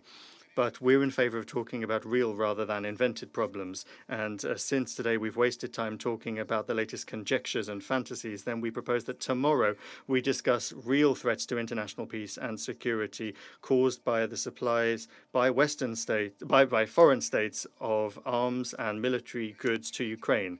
As briefers, we would like to see Under Secretary General for Disarmament Affairs, Izumi Nakamitsu, and also representatives of civil society. We will immediately send the corresponding request to the French presidency. Thank you. Je remercie.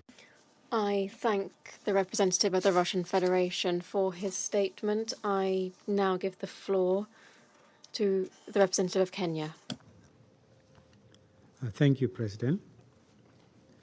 I thank Under Secretary General Rosemary DiCarlo and Assistant Secretary General Ilse Keris for their updates on the situation in Ukraine.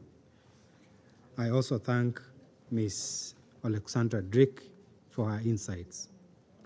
President, we must always go beyond enforcing international law in the conduct of war by appreciating that the greater evil is war itself. The reason being that war inevitably leads to the suffering of civilians.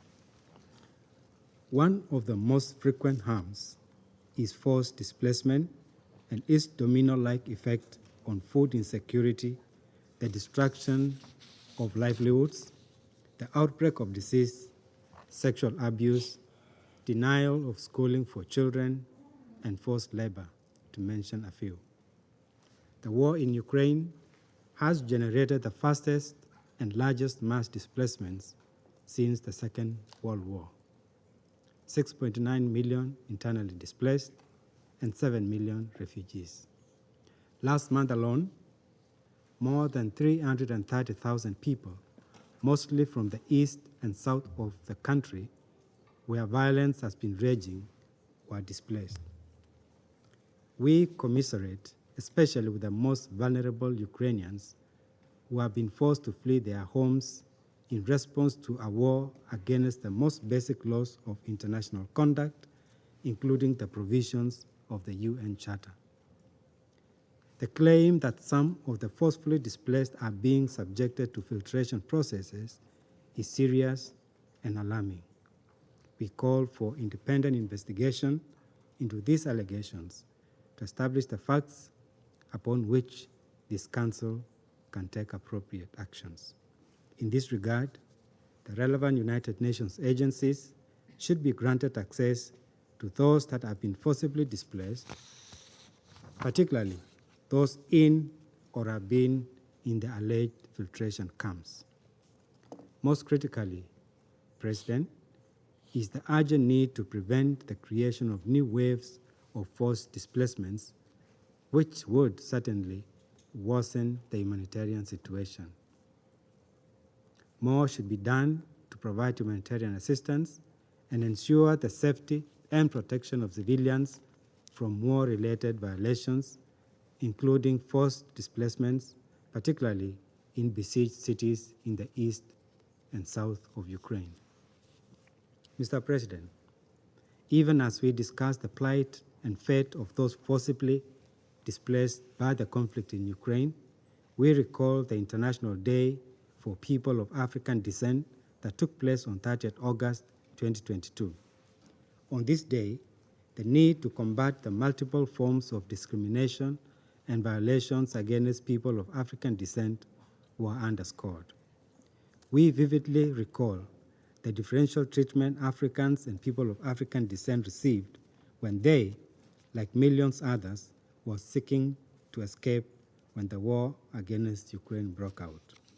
What transpired then still represents a call on all states to review their laws and practices to address racial discrimination and uphold their duty to treat migrants, refugees, and asylum seekers with the dignity they deserve. Mr. President, Kenya reiterates once again that although it is going through grave challenges, multilateralism as anchored in the United Nations, including this esteemed body, remains our hope and bulwark against war. We therefore continue to call for cessation of the conflict in Ukraine and a resort to diplomacy. This is the only viable avenue to resolve this conflict, which continues to pose a grave threat to international peace and security. I thank you. Je remercie. I thank the representative of Kenya for their statement. I give the floor to the representative of Mexico. Gracias. Thank you, President. I thank Undersecretary General De Carlo and Assistant Secretary General Brands Keres and Ms. Drigg for the information that they've shared with us. The escalation of the armed conflict in Ukraine has led to a high number of civilian victims and the destruction of basic infrastructure with serious consequences, as we are all aware. This has forced millions of people to leave their homes, seeking protection and assistance. Many of these, travelling as refugees, have crossed borders to neighbouring countries, and others are displaced inside Ukraine. The numbers might fluctuate, but the reality on the ground is that millions of people have not been able to return to their place of origin. The widespread displacement of people has posed a series of challenges for host countries whose solidarity has made it possible. We need to express our gratitude for, because it has made it possible to provide support to millions of people. Mexico appeals to all of the parties to respect international human rights law, international refugee and IDP law, as well as international humanitarian law, and in particular, the four 1949 Geneva Conventions and its first additional protocol of dated from 1977. It's worth recalling that in accordance with international humanitarian law, the parties to an international armed conflict may not deport nor move by force the civilian population of an occupied territory. This is a provision of the Fourth Geneva Convention and customary international law. Violation of this principle represents a war crime. Mr. President, what is being experienced in Ukraine is a constantly changing crisis, hence why detecting new needs and mitigating threats to vulnerable groups represents a priority and a challenge. Various United Nations agencies and humanitarian organizations have warned of the risks faced in particular by some groups, and allow me now to briefly mention 3 of such groups. First, women. A few months ago, we heard from UN Women about the public health risks faced by women in the region. Special Representative Patton has already warned of the impact of hostilities on the disruption of services for the victims of sexual violence. She insisted on the importance of addressing the threat posed by human trafficking for sexual exploitation and prostitution. For this reason, we believe that all the humanitarian action responses and strategies must have a clear gender perspective included. Second, children.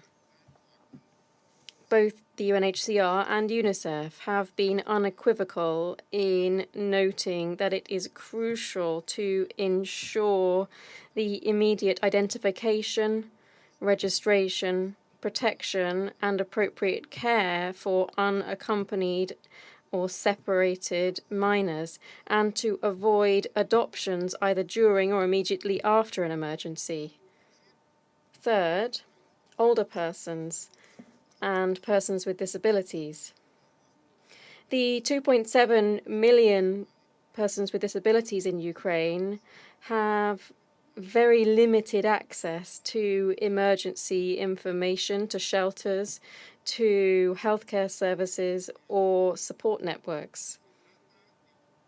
This is a group that is facing serious difficulties in accessing services that allow them to address urgent conditions or pre-existing illnesses that are not being cared for. President, Mexico calls for all necessary measures to be taken to ensure that any displaced civilian has safe shelter, food, and health services. In light of the information that has been provided this afternoon to the Security Council on the so-called filtration processes, we believe that it is crucial for the UN to have access to these sites without restriction, so that they can objectively and rigorously complement relevant information. I conclude by reiterating that the only way to resolve all of these deplorable circumstances prevailing on the ground will not be with concessions as that what we've had up to now and that we have currently. The only way will be by reaching an immediate cessation of hostilities. To that end, it's urgent to advance along the diplomatic track with greater commitment from the international community. Thank you very much. Je remercie le représentant. I thank the representative of Mexico for their statement. I give the floor to the representative of Ireland. Thank you, Mr. President, and also thank you to USG Carlo and ASG Browns-Keras for their very concerning briefings, and also to Alexandra Drick for her testimony. Ireland continues to be disturbed by the continuing shelling of areas containing civilians and civilian infrastructure in Ukraine. The first 6 months of war have already seen over 12 million Ukrainians forced from their homes, creating a displacement crisis of enormous proportions. These are not just static numbers stemming from the first weeks of the war. The number of internally displaced persons rose by 330,000 just this past month. Nor are these merely statistics. We are talking about children, the elderly, the infirm, those with disabilities, vulnerable people caught up in a situation beyond their control, seeking shelter and safety, just as we would do. This makes destruction of the infrastructure they depend on all the more abhorrent.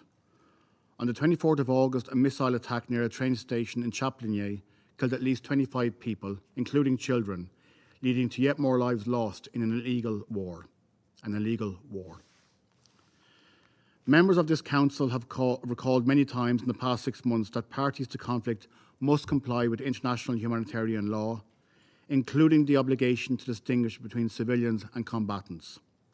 We condemn indiscriminate and disproportionate attacks. There are no excuses and there are no exceptions. Mr. President, this is why we once again call on Russia to comply with all its obligations. There must be full, safe and unhindered humanitarian access to civilians, including those who choose to remain in Ukraine or who are unable to leave. They are not combatants and they must be protected. Those who seek to leave or those who are forced to leave must be allowed to do so safely and be allowed to leave for destinations of their own choosing. I repeat, of their own choosing. We are appalled by the evidence of horrific violations occurring in Ukraine. The UN Human Rights Monitoring Mission and the OSCE have documented cases of enforced deportations, arbitrary detentions, abductions, torture, and summary executions. There is evidence of enforced deportations of Ukrainians, including of children, to areas of Ukraine occupied by Russia or to the Russian Federation, and the worrying use of so-called filtration centres as part of this process. These violations of international humanitarian and human rights law may constitute international crimes, including war crimes. It is critical that access is granted to the United Nations to all these filtration centres. We know that displacement and conflict increases the scourge of sexual and gender-based violence. Indeed, this Council has previously heard horrendous reports of sexual violence perpetrated by Russian soldiers against women and girls, men and boys. But let us be clear. Rape is not a given in war, but rather a deliberate act that may constitute a war crime and has lasting impacts on victims and survivors and their communities. There must be no impunity for such crimes. Mr. President, we are also very concerned by reports of the mistreatment of prisoners of war. All prisoners of war must be treated humanely in all circumstances in accordance with the Third Geneva Convention. Allegations or incidents of mistreatment must be properly investigated and perpetrators must be held accountable for violations. The International Committee of the Red Cross must be given access to all POWs. Finally, Mr. President, we are deeply disturbed by the disrespect for international humanitarian law in this war, and we are resolved to ensuring accountability for any international crimes taking place in Ukraine. We cannot and will not accept impunity for such crimes wherever they occur. Once again, Mr. President, we call on Russia to end its aggression, comply with its obligations under international law, and withdraw unconditionally from the entirety of the territory of Ukraine. Thank you, Mr. President.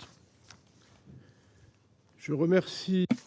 I thank the representative of Ireland for his statement, and I now give the floor to the representative of the United Arab Emirates. Thank you, Mr. President, and I'd also like to thank our briefers, USG Carlo and ASG Keris, for their sobering updates, and I also take note of the briefing of Ms. Drick. Like many households in New York and around the world, many of us have been consumed this week with preparing for the start of the school year. This should be a joyful and exciting time for families, and particularly for school children, which makes it very difficult to imagine it amidst the conflict we are discussing today, or any other ongoing conflict around the world on this Security Council's agenda. The images of Ukrainian children back in their classrooms have been profoundly moving for the resilience they show, as the war has not spared some 2,300 educational institutions and destroyed 300, according to UN reports. The war in Ukraine has, like all wars, disproportionately affected women and children.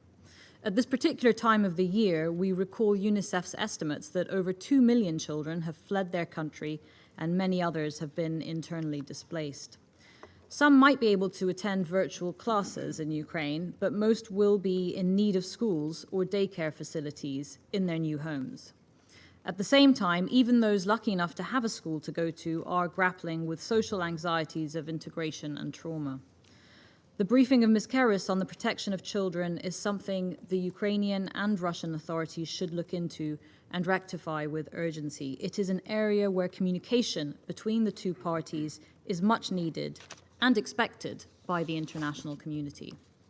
If ever there was a clear-cut illustration of the need for a gender-responsive humanitarian approach, this is it.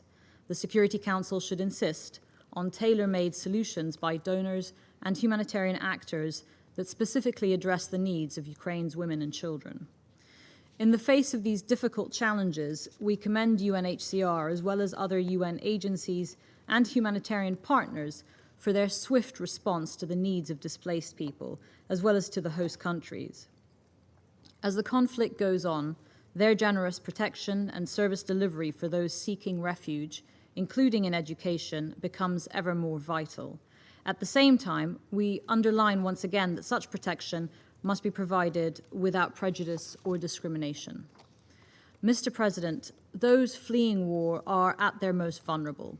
In these conditions, it is key that they retain dignity and agency.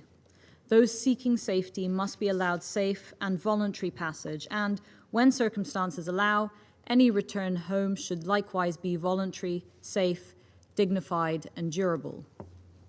We reiterate that all parties must scrupulously abide by their obligations under international law, including those aspects of international humanitarian law addressing displacement. Since the start of the conflict, guaranteeing the safety of those fleeing has proven to be a particular challenge. With recent fighting intensifying in the areas surrounding Kherson, Kharkiv, and Dnipro, routes to safety must be secured, and humanitarian actors supporting evacuations must be protected. Meanwhile, reports of the destruction of water, electricity, and gas infrastructure are once again leaving people in particularly vulnerable situations without access to life-sustaining services with the ongoing approach of winter. We reiterate our call for the protection of civilians and for all civilian objects, including those indispensable to the survival of the civilian population, not to be targeted. As this conflict stretches on, the need to find a way to stem the suffering and stop the violence only deepens. We must redouble our efforts to support mitigation of the impacts of the conflict and gear us towards further confidence-building measures. There is no other pathway forward. Over the last month, we have welcomed the resumption of agricultural exports from Ukraine as a result of the Black Sea Grain Initiative. But it is key that grain continues to reach those most in need, not just those able to pay. At the same time, we hope to see swift progress in getting Russian fertilizer out to the global markets as well. This is crucial for next year's harvest and to avoid the further deterioration of the current food crisis. Doing so will not only contribute to addressing the real needs of millions around the world, it may also create momentum for other tangible agreements to address the conflict. Mr. President, we continue to gather here and listen to the mounting costs of the war, and like all wars, the human costs will only worsen with every day that passes. But what is needed now are ideas and the political will to make them a reality. We saw this 6 weeks ago in a small way in Istanbul, and we must see it again. A cessation of hostilities would be the right starting point. Thank you, Mr. President. Je remercie.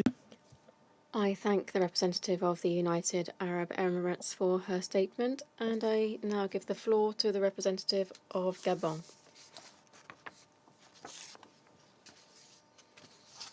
Thank you, Mr. President. I thank Under-Secretary General Madame Rosemary De Carlo and the Assistant Secretary General Ms. Brands Keres, as well as Madame Drick for their respective briefings on the situation in Ukraine. Mr. President, the war in Ukraine continues to cause significant movements of people fleeing the war with large-scale humanitarian consequences.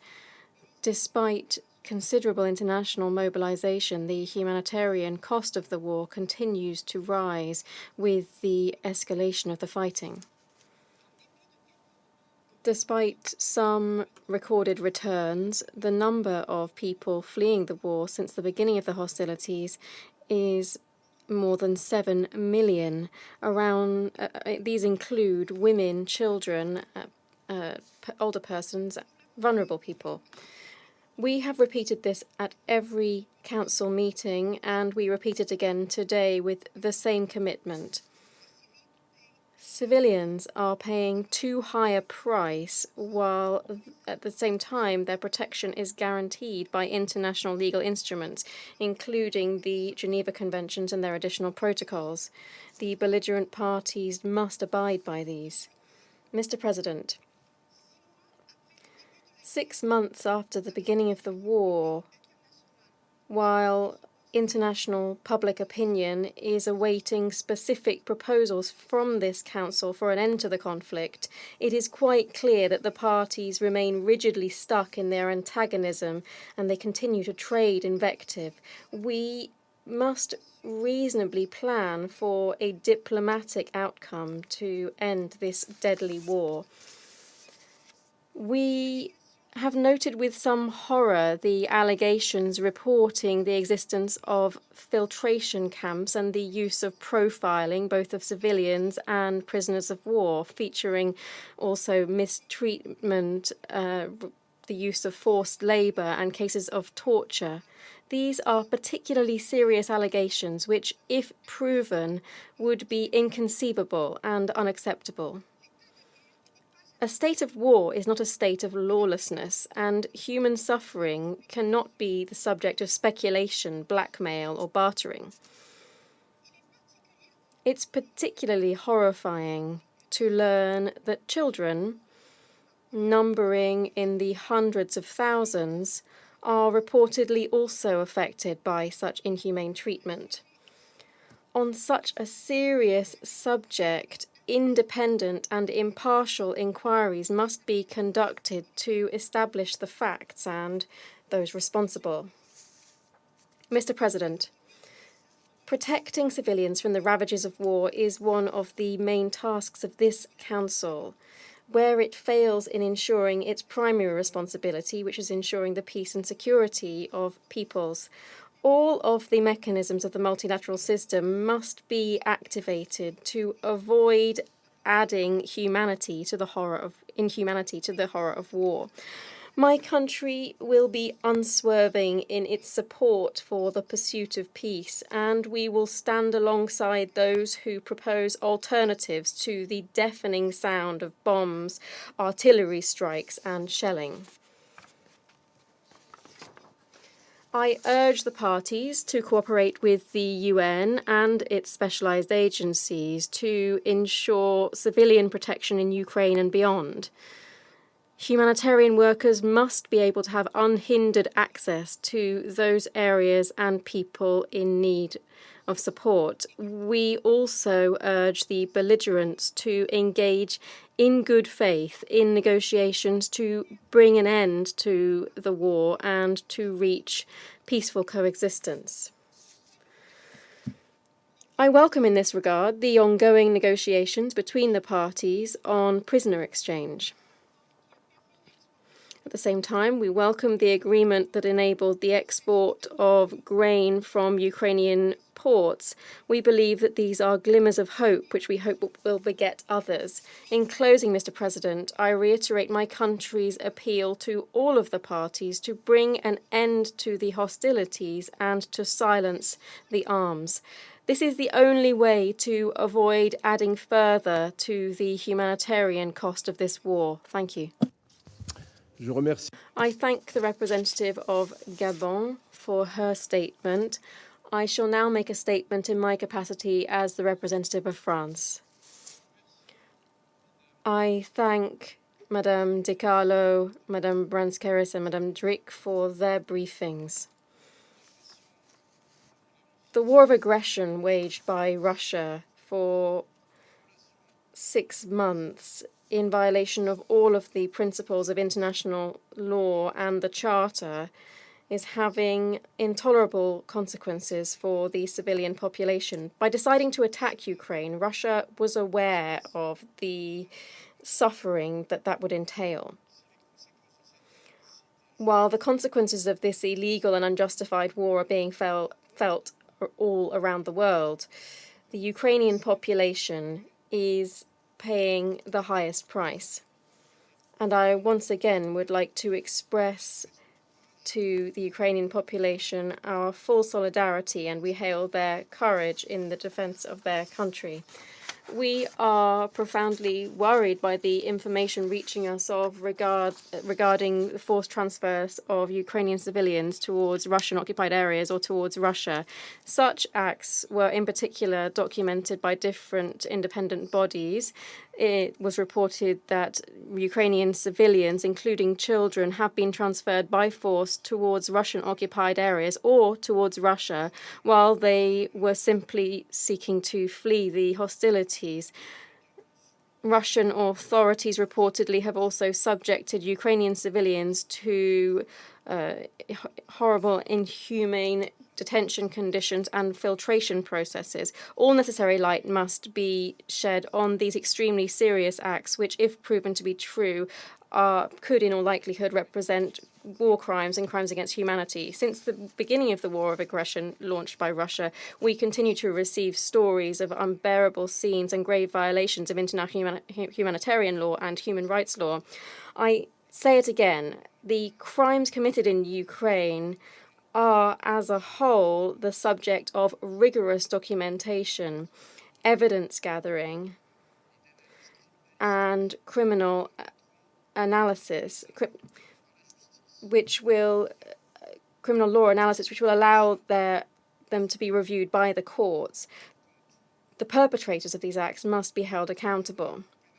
The work of the International Criminal Court and the Independent International Commission of Inquiry established by the Human Rights Council is crucial in this documentation and analysis effort and work and this effort to counter impunity. We support this work as well as the work of the Ukrainian courts in the investigations that they have opened. France, alongside its partners, will continue to work constantly on this front. I now resume my function as President of the Council, and I give the floor to the representative of Ukraine. Thank you, Mr. President, distinguished members of the Security Council. I also recognize here the representative of terrorist Russia in the permanent seat of the Soviet Union. I would like to thank Under-Secretary General Rosemarie DiCarlo, Assistant Secretary General Ilse Brauns-Keris, and human rights expert Alexandra Drig for their substantive and truthful presentations. The horrific facts on human sufferings from the Russian occupiers brought to our attention has again proved that the only option to end this war is to hold the aggressor accountable for its criminal actions. Criminal, indeed, due to both the huge record of crimes in the occupied territories of Ukraine and the criminal background of many Russian soldiers recruited recently for the war against Ukraine. The story of Russian murderer Neparatov is one of the many highlights the level of degradation of Russian armed forces. Back in 2013, this person was a leader of a gang sentenced to 25 years in prison for killing 5 people and armed assaults. The murderer joined the Russian occupation forces in Donbass, was killed in a short while, and then awarded with the Russia High Military Decoration. No moral constraints, readiness to kill and to terrorize civilians. These are the personnel welcomed now by the Russian military recruiters. This is the face of Russian army. Mr. President, today, almost 200 days since the invasion started, we are more than confident in the victory of Ukraine. Despite the fact that the enemy is still on our land, despite that we still have a long way to go to liberate the entire territory, we have no doubt it will happen. In fact, it is happening now. Over the recent days, the Ukrainian forces liberated territories and settlements in Kherson, Kharkiv, and Donetsk regions. The Russian occupation forces consider terrorizing local population to be an important part of their attempts to prepare the ground for fake referendums. But broad, active, and passive resistance in the occupied territories disdain by the local population towards occupiers, small number of collaborators, and first and foremost, intensive actions by the Ukrainian armed forces have already forced Russia to abandon its plans to hold such referendum in September as earlier planned by Russia, by Moscow. We have no doubt that they will fail with any new deadline as well. Distinguished members of the Security Council, as a part of its aggression, Russia continues forcible deportation of Ukrainian citizens to its territory. Our people are being transferred to isolated and depressed regions of Siberia and the Far East. The scale of this crime is outrageous. According to available data, nearly 2.5 million Ukrainians, including about 38,000 children, have been transferred from southern and eastern regions of Ukraine. Blocking evacuation to the mainland Ukraine, Russia simply leaves for the population of the occupied areas no other choice but to go to the Russian territory or the occupied Crimea. Russia is indeed the biggest recipient of forceful deportation of Ukrainians. As a part of the forced evacuation and deportation, Russia detained refugees in so-called filtration camps. These extra-legal facilities have been widely used by Russia to terrorize the civilian population under the pretext of identifying dangerous persons. In reality, those whom the occupiers suspect of disloyalty because of their political views or potential affiliation with the Ukrainian army, government, media, civil society groups disappear after so-called filtration in the gray zone of occupied Donetsk and Luhansk. Families are separated, children are grabbed away from parents. According to the OHCHR report, such persons were later held in tragically known Olenivka, where 53 Ukrainian prisoners of war were brutally killed by Russia, and in Donetsk. Many detainees were reportedly tortured and some of them summarily executed. The so-called filtration camps have been also set up in the cities of Makiyivka, Snizhne, Torets, Shakhtarsk, Kharkiv, Novozovsk, Berdyansk, the villages of Nikolske, Bezimenne, Yurivka.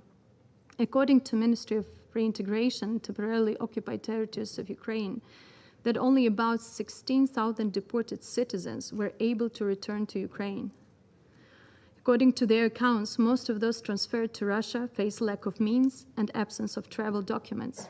This makes dozens of thousands of people wishing to return back home literally trapped in Russia. Mr. President, it is a back to school time in most of our states. Regrettably, the school year in Ukraine has started against the backdrop of rocket and artillery shellings by Russia, with education facilities being a regular target. Since the beginning of invasion, the Russian forces have damaged 2,177 educational institutions, leaving 284 totally destroyed. Due to the security threats, only 56% educational institutions are prepared to provide in-person learning for their students. Primary concern is that Russia attempts to expand its practices of militarization and Russification of education to the territories it has occupied since February. It focuses on erasing the Ukrainian ethnic identity. According to available data, about 200,000 children of school age remain in the occupied territories. Principals and school staff in the occupied territories are subject to pressure and intimidation, aimed at enforcing them to follow Russian school programs. Needless to say, the curriculum that Russia tries to impose in the occupied territories of Ukraine does not provide the studying of the Ukrainian language and literature, as well as the history of Ukraine. As most of Ukrainian teachers in the occupied territories refuse to collaborate, the Russian occupiers try to substitute the local staff with that coming from Russia. Distinguished colleagues, children from the occupied territories are transferred to Russia and illegally given up for adoption. The forcible transfer of children of one group to another with intent to destroy in whole or in part a national, ethnical, racial, or religious group is a violation of the Convention on the Prevention and Punishment of the Crime of Genocide. On August 23, the Krasnodar Department of Family and Childhood in the Russian Federation publicly reported that over 1,000 Ukrainian children from Mariupol were illegally transferred to outsiders in Tyumen, Irkutsk, Kemerovo, and Altai regions. More than 300 children are currently being held in specialized institutions in Krasnodar region. We reiterate that all Ukrainian children who were illegally displaced to the territory of Russia must be returned to their parents or legal guardians. Until this happens, this crime needs most powerful response by the international community. Mr. President, facing the existential threat to the state and the people, Ukraine continues contributing to averting the global food crisis and fulfilling in good faith its obligations for the Grain Export Initiative. As of now, more than 90 ships have already been sent from Ukrainian ports. And in general, more than 2 million tons of our food have already been exported by the sea from the Ukrainian ports.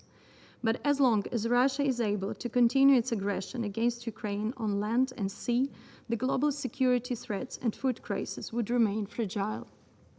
Distinguished colleagues, such modern evil has to be disarmed fully in order to prevent the repetition of violence and bloodshed. This is a key lesson drawn from the Second World War that started 83 years ago on 1 September 1939. People believed that it would be possible to avoid the repetition of those terrible crimes and such a cruel war. But the similar mourning happened again for millions of Ukrainians on 24 February 2022. Once again, aggressor tries to seize territories in Europe through mass murder and terror by exploiting the ideology of hatred. But there is something that did not happen again.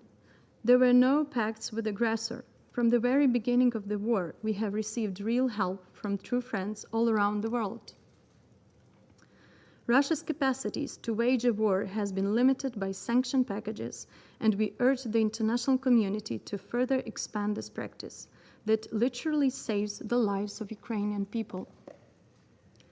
As President Zelensky said on the occasion of the anniversary of the Second World War, I quote, "We will do everything to ensure that Ukrainians and other nations throughout the globe live freely. We will do everything to ensure that the morning of September 1st, the morning of June 22nd, and the morning of February 24th do not repeat. Never again. We will do everything to make hatred finally lose." I thank you. Je remercie. I thank the representative of Ukraine for her statement. I now give the floor to the representative of Italy. Thank you, Mr. President. Let me also thank the briefers, USG Di Carlo, ASG Brans-Keris, and Madame Drick, for their alarming but very effective description of one of the darkest sides of this war. As we reiterated multiple times, Russian aggression on Ukraine is a blatant violation of international law. However, the filtration system of Ukrainian civilians we have heard about today is a violation of the jus in bello, as profound as we have not witnessed in Europe since World War II.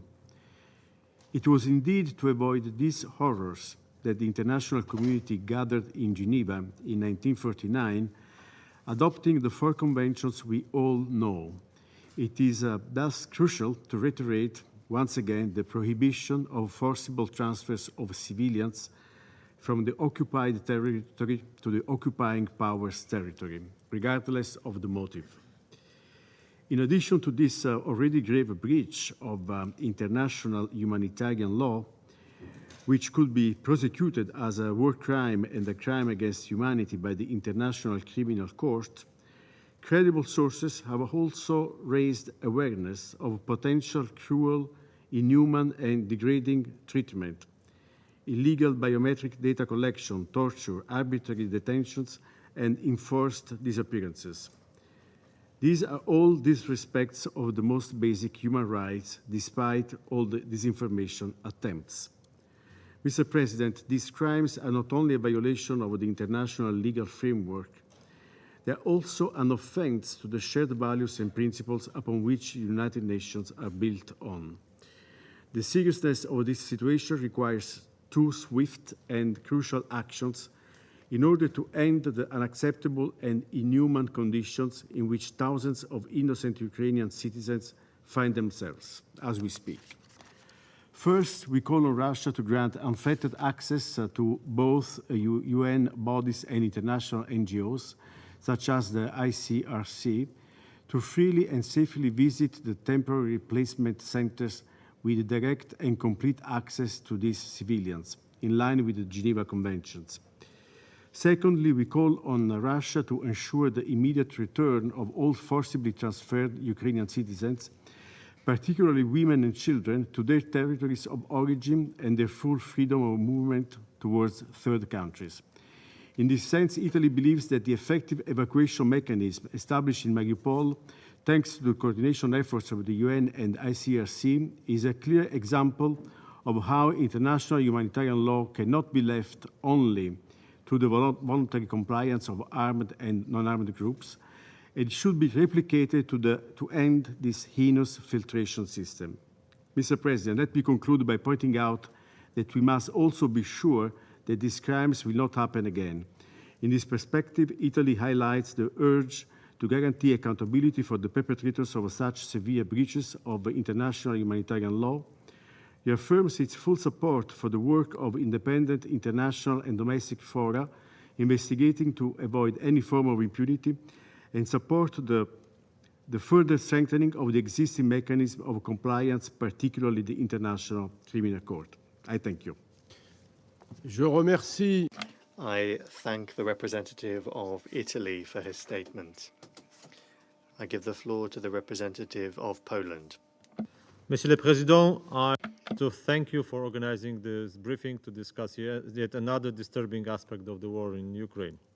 I also thank the briefers for their insightful remarks and alarming information. It is a tragic yet a true fact that every conflict brings terrible suffering to the civilians. After the Second World War, we know it in Poland too well. The Russian aggression against Ukraine is no exception. Deliberate attacks against civilian population have forced millions of Ukrainians to seek shelter outside their home country. The evidence emerged that in their attempts to flee the territories occupied by Russia, they have been faced with yet another dire choice that we just heard from the Ukrainian representative, or in fact with no choice at all, to leave Ukraine for Russia or not to leave at all. As it was already signaled by the Ukrainian administration and further confirmed by the recent Human Rights Watch report, forced transfers of civilians from Donetsk and Lugansk regions and the overrun city of Mariupol into the territory of Russian Federation have been conducted by the Russian or Russian-affiliated troops and officials. Mr. Chair, we express our grave concern about the deportation of civilians to Russia. We are also deeply worried by the establishment of the so-called filtration centers for the people evacuated from the besieged or temporarily occupied territories. The accounts of those who were subjected to forced transfers and filtration processes are horrifying. These practices bring to mind the Stalinist method. Their systematic character leads us to assume that they might have been premeditated. This practice constitutes another attempt by the Kremlin to eliminate Ukrainian people physically and to destroy their distinct identity. And the Kremlin would never succeed in that, of course. Information about Ukrainian children transferred to Russia are particularly disturbing. Such actions constitute a violation of both the UN Genocide Convention and the Convention of the Rights of the Child. Protection of the most vulnerable and defenseless victims of war remains Poland's priority, and we call the international community to hold the perpetrators accountable and to protect Ukrainian children's right to identity, including their nationality, without unlawful interference. Mr. Chair, the forced transfers are yet another element of the long list of serious violations of by the Russian Federation of the laws of the war that amount to war crimes and even crimes against humanity. It is all the more deplorable that the Russian Federation is presenting Ukrainians entering its territory, voluntarily or not, as refugees or migrants, whereas they are in fact the victims of the Russian violations of the international law. For these reasons, accountability for violations of the international law, including the human rights law committed in Ukraine by the Russian Federation, should remain our priority. Poland has consistently called for bringing perpetrators of the said atrocities to justice. We continue to support the work of the fact-finding, investigate, and accountability mechanism mandated by the relevant international organization to examine these violations. We have supported the establishment of this dedicated Human Rights Council's Commission of Inquiry. We were also part of the broad group of Organization for Security and Cooperation in Europe, participating states, which twice evoked OSCE Moscow mechanism to examine the violations of the international law and the human rights law caused by the Russian Federation and in its aggression. Monsieur le Président, Poland once again strongly urges the Russian Federation to stop its war of choice and to fully withdraw all its forces from the territory of Ukraine. We call upon Russia to respect the international law and the humanitarian law, and in particular to stop the practice of illegal forced transfers and to allow all civilians transferred out of Ukraine to live in the direction they wish. And I thank you. Merci.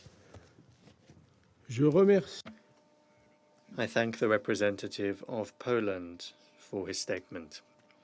I give the floor to the representative of Slovakia. Thank you, Mr. President. Despite many calls of the international community, the Russian Federation continues to pursue its unjustified and unprovoked aggression against Ukraine in blatant violations of international law. We are concerned about Russia's intention to stage fraudulent referendums with the aim of illegally annexing the occupied territories of Ukraine. These anticipated steps follow the same tactic the Russian Federation used in 2014 with regard to Crimea. Slovakia does not and will not recognize such an illegal annexation violating fundamental principles of international law. We seize this opportunity to reiterate once again that the aggressor accountable for this situation is evident, and we call for an immediate cessation of Russian military activities in Ukraine and unconditional withdrawal of all Russian troops from the whole territory of Ukraine.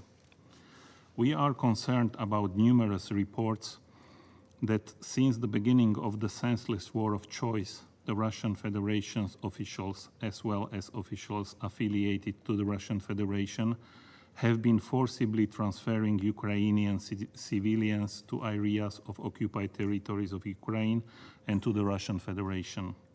This action is not only deplorable and immoral, but may also constitute war crimes and crimes against humanity. Mr. President, according to those reports, during the process of filtration, citizens of Ukraine are subject to compulsory security screening with collecting civilians' biometric data, conducting body searches, and questioning them about political views. This process, violating multiple human rights, is moreover conducted in inhuman conditions. There is also serious information that individuals failing the filtration process were detained, and whereabouts and fate of some of those detained remain unknown. In this regard, there are serious grounds for concerns that these individuals are at particular risk of torture and deprivation of their lives. We call on the Russian Federation to cease such an activity at once and allow all civilians forcibly transferred who wish to return to Ukraine to do so. Last but not least, we deplore once again propaganda and false narrative we heard today by the Russian Federation under the pretext of humanity. I thank you. Je remercie le représentant. I thank the representative of Slovakia for his statement. I give the floor to the representative of Latvia. President, I'm speaking on behalf of the three Baltic states, Estonia, Lithuania, and my own country, Latvia. We welcome this meeting on forcibly transfer or deportations of civilians in Ukraine. And we thank the Undersecretary De Carlo, Assistant Secretary General Brans Kehris, and Mrs. Drick for their thorough presentations.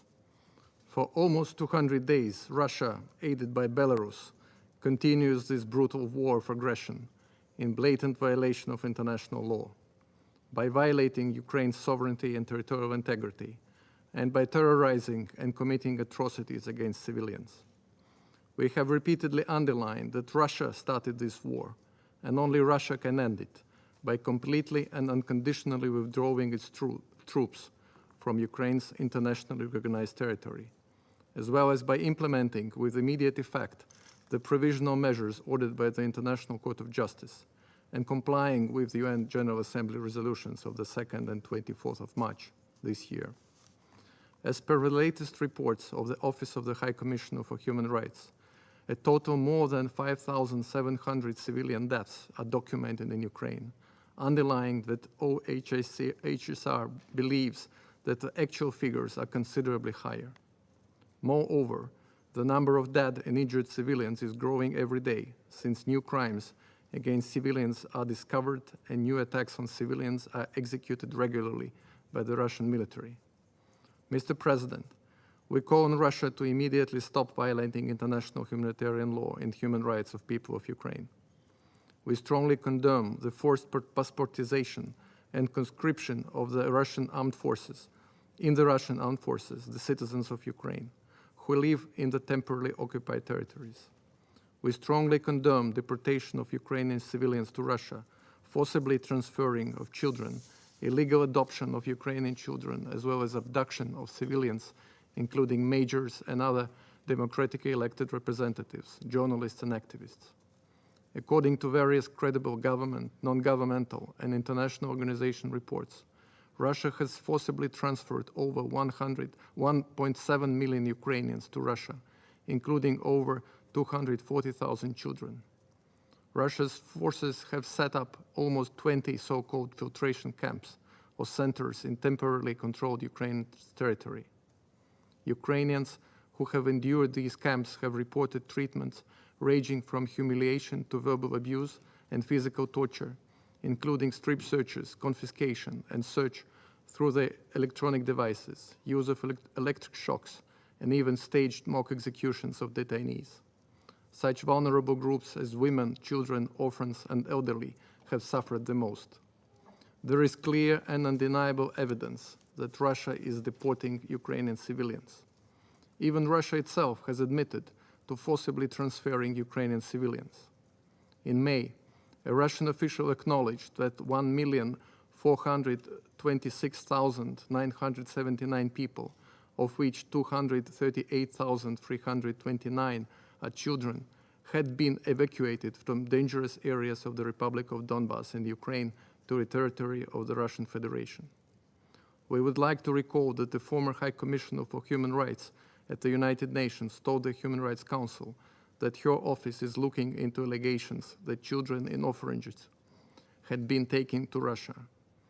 We thank ASG Ilse Brans-Kerchis for the detailed report today, and we call on the international human rights organizations to continue documenting cases of forcible transfer of Ukrainian citizens, providing regular and public reports about their findings. Similar to the fact-finding missions regarding the massacre of Ukrainian prisoners of war in Olenivka, we call on the UN to establish a fact-finding mission to document deportation of Ukrainian citizens. Mr. President, we must make no mistake. Russia's warfare against the civilian population of Ukraine is not a coincidence or collateral damage. It is a deliberate and consistent approach throughout Russia's continued aggression aimed at breaking the resistance and spirit of Ukrainian people. Unable to defeat Ukraine in the battlefield, Russia's military seeks to achieve its aims by terrorizing Ukraine's civilian population. This is the high time for international community to demonstrate that the norms aimed at protection of civilians are not empty statements that can be trampled down by dictators and bullies, but ironclad obligation which we are collectively determined to uphold. We must ensure accountability at all levels for atrocities committed against Ukraine and its peoples, including deportations. It is of utmost importance to continue to provide all necessary support in this regard. Justice must prevail. The perpetrators must and will be accountable. And thank you, Mr. President. I thank the representative of Latvia for their statement. There are no more names inscribed on the list of speakers. The meeting is adjourned.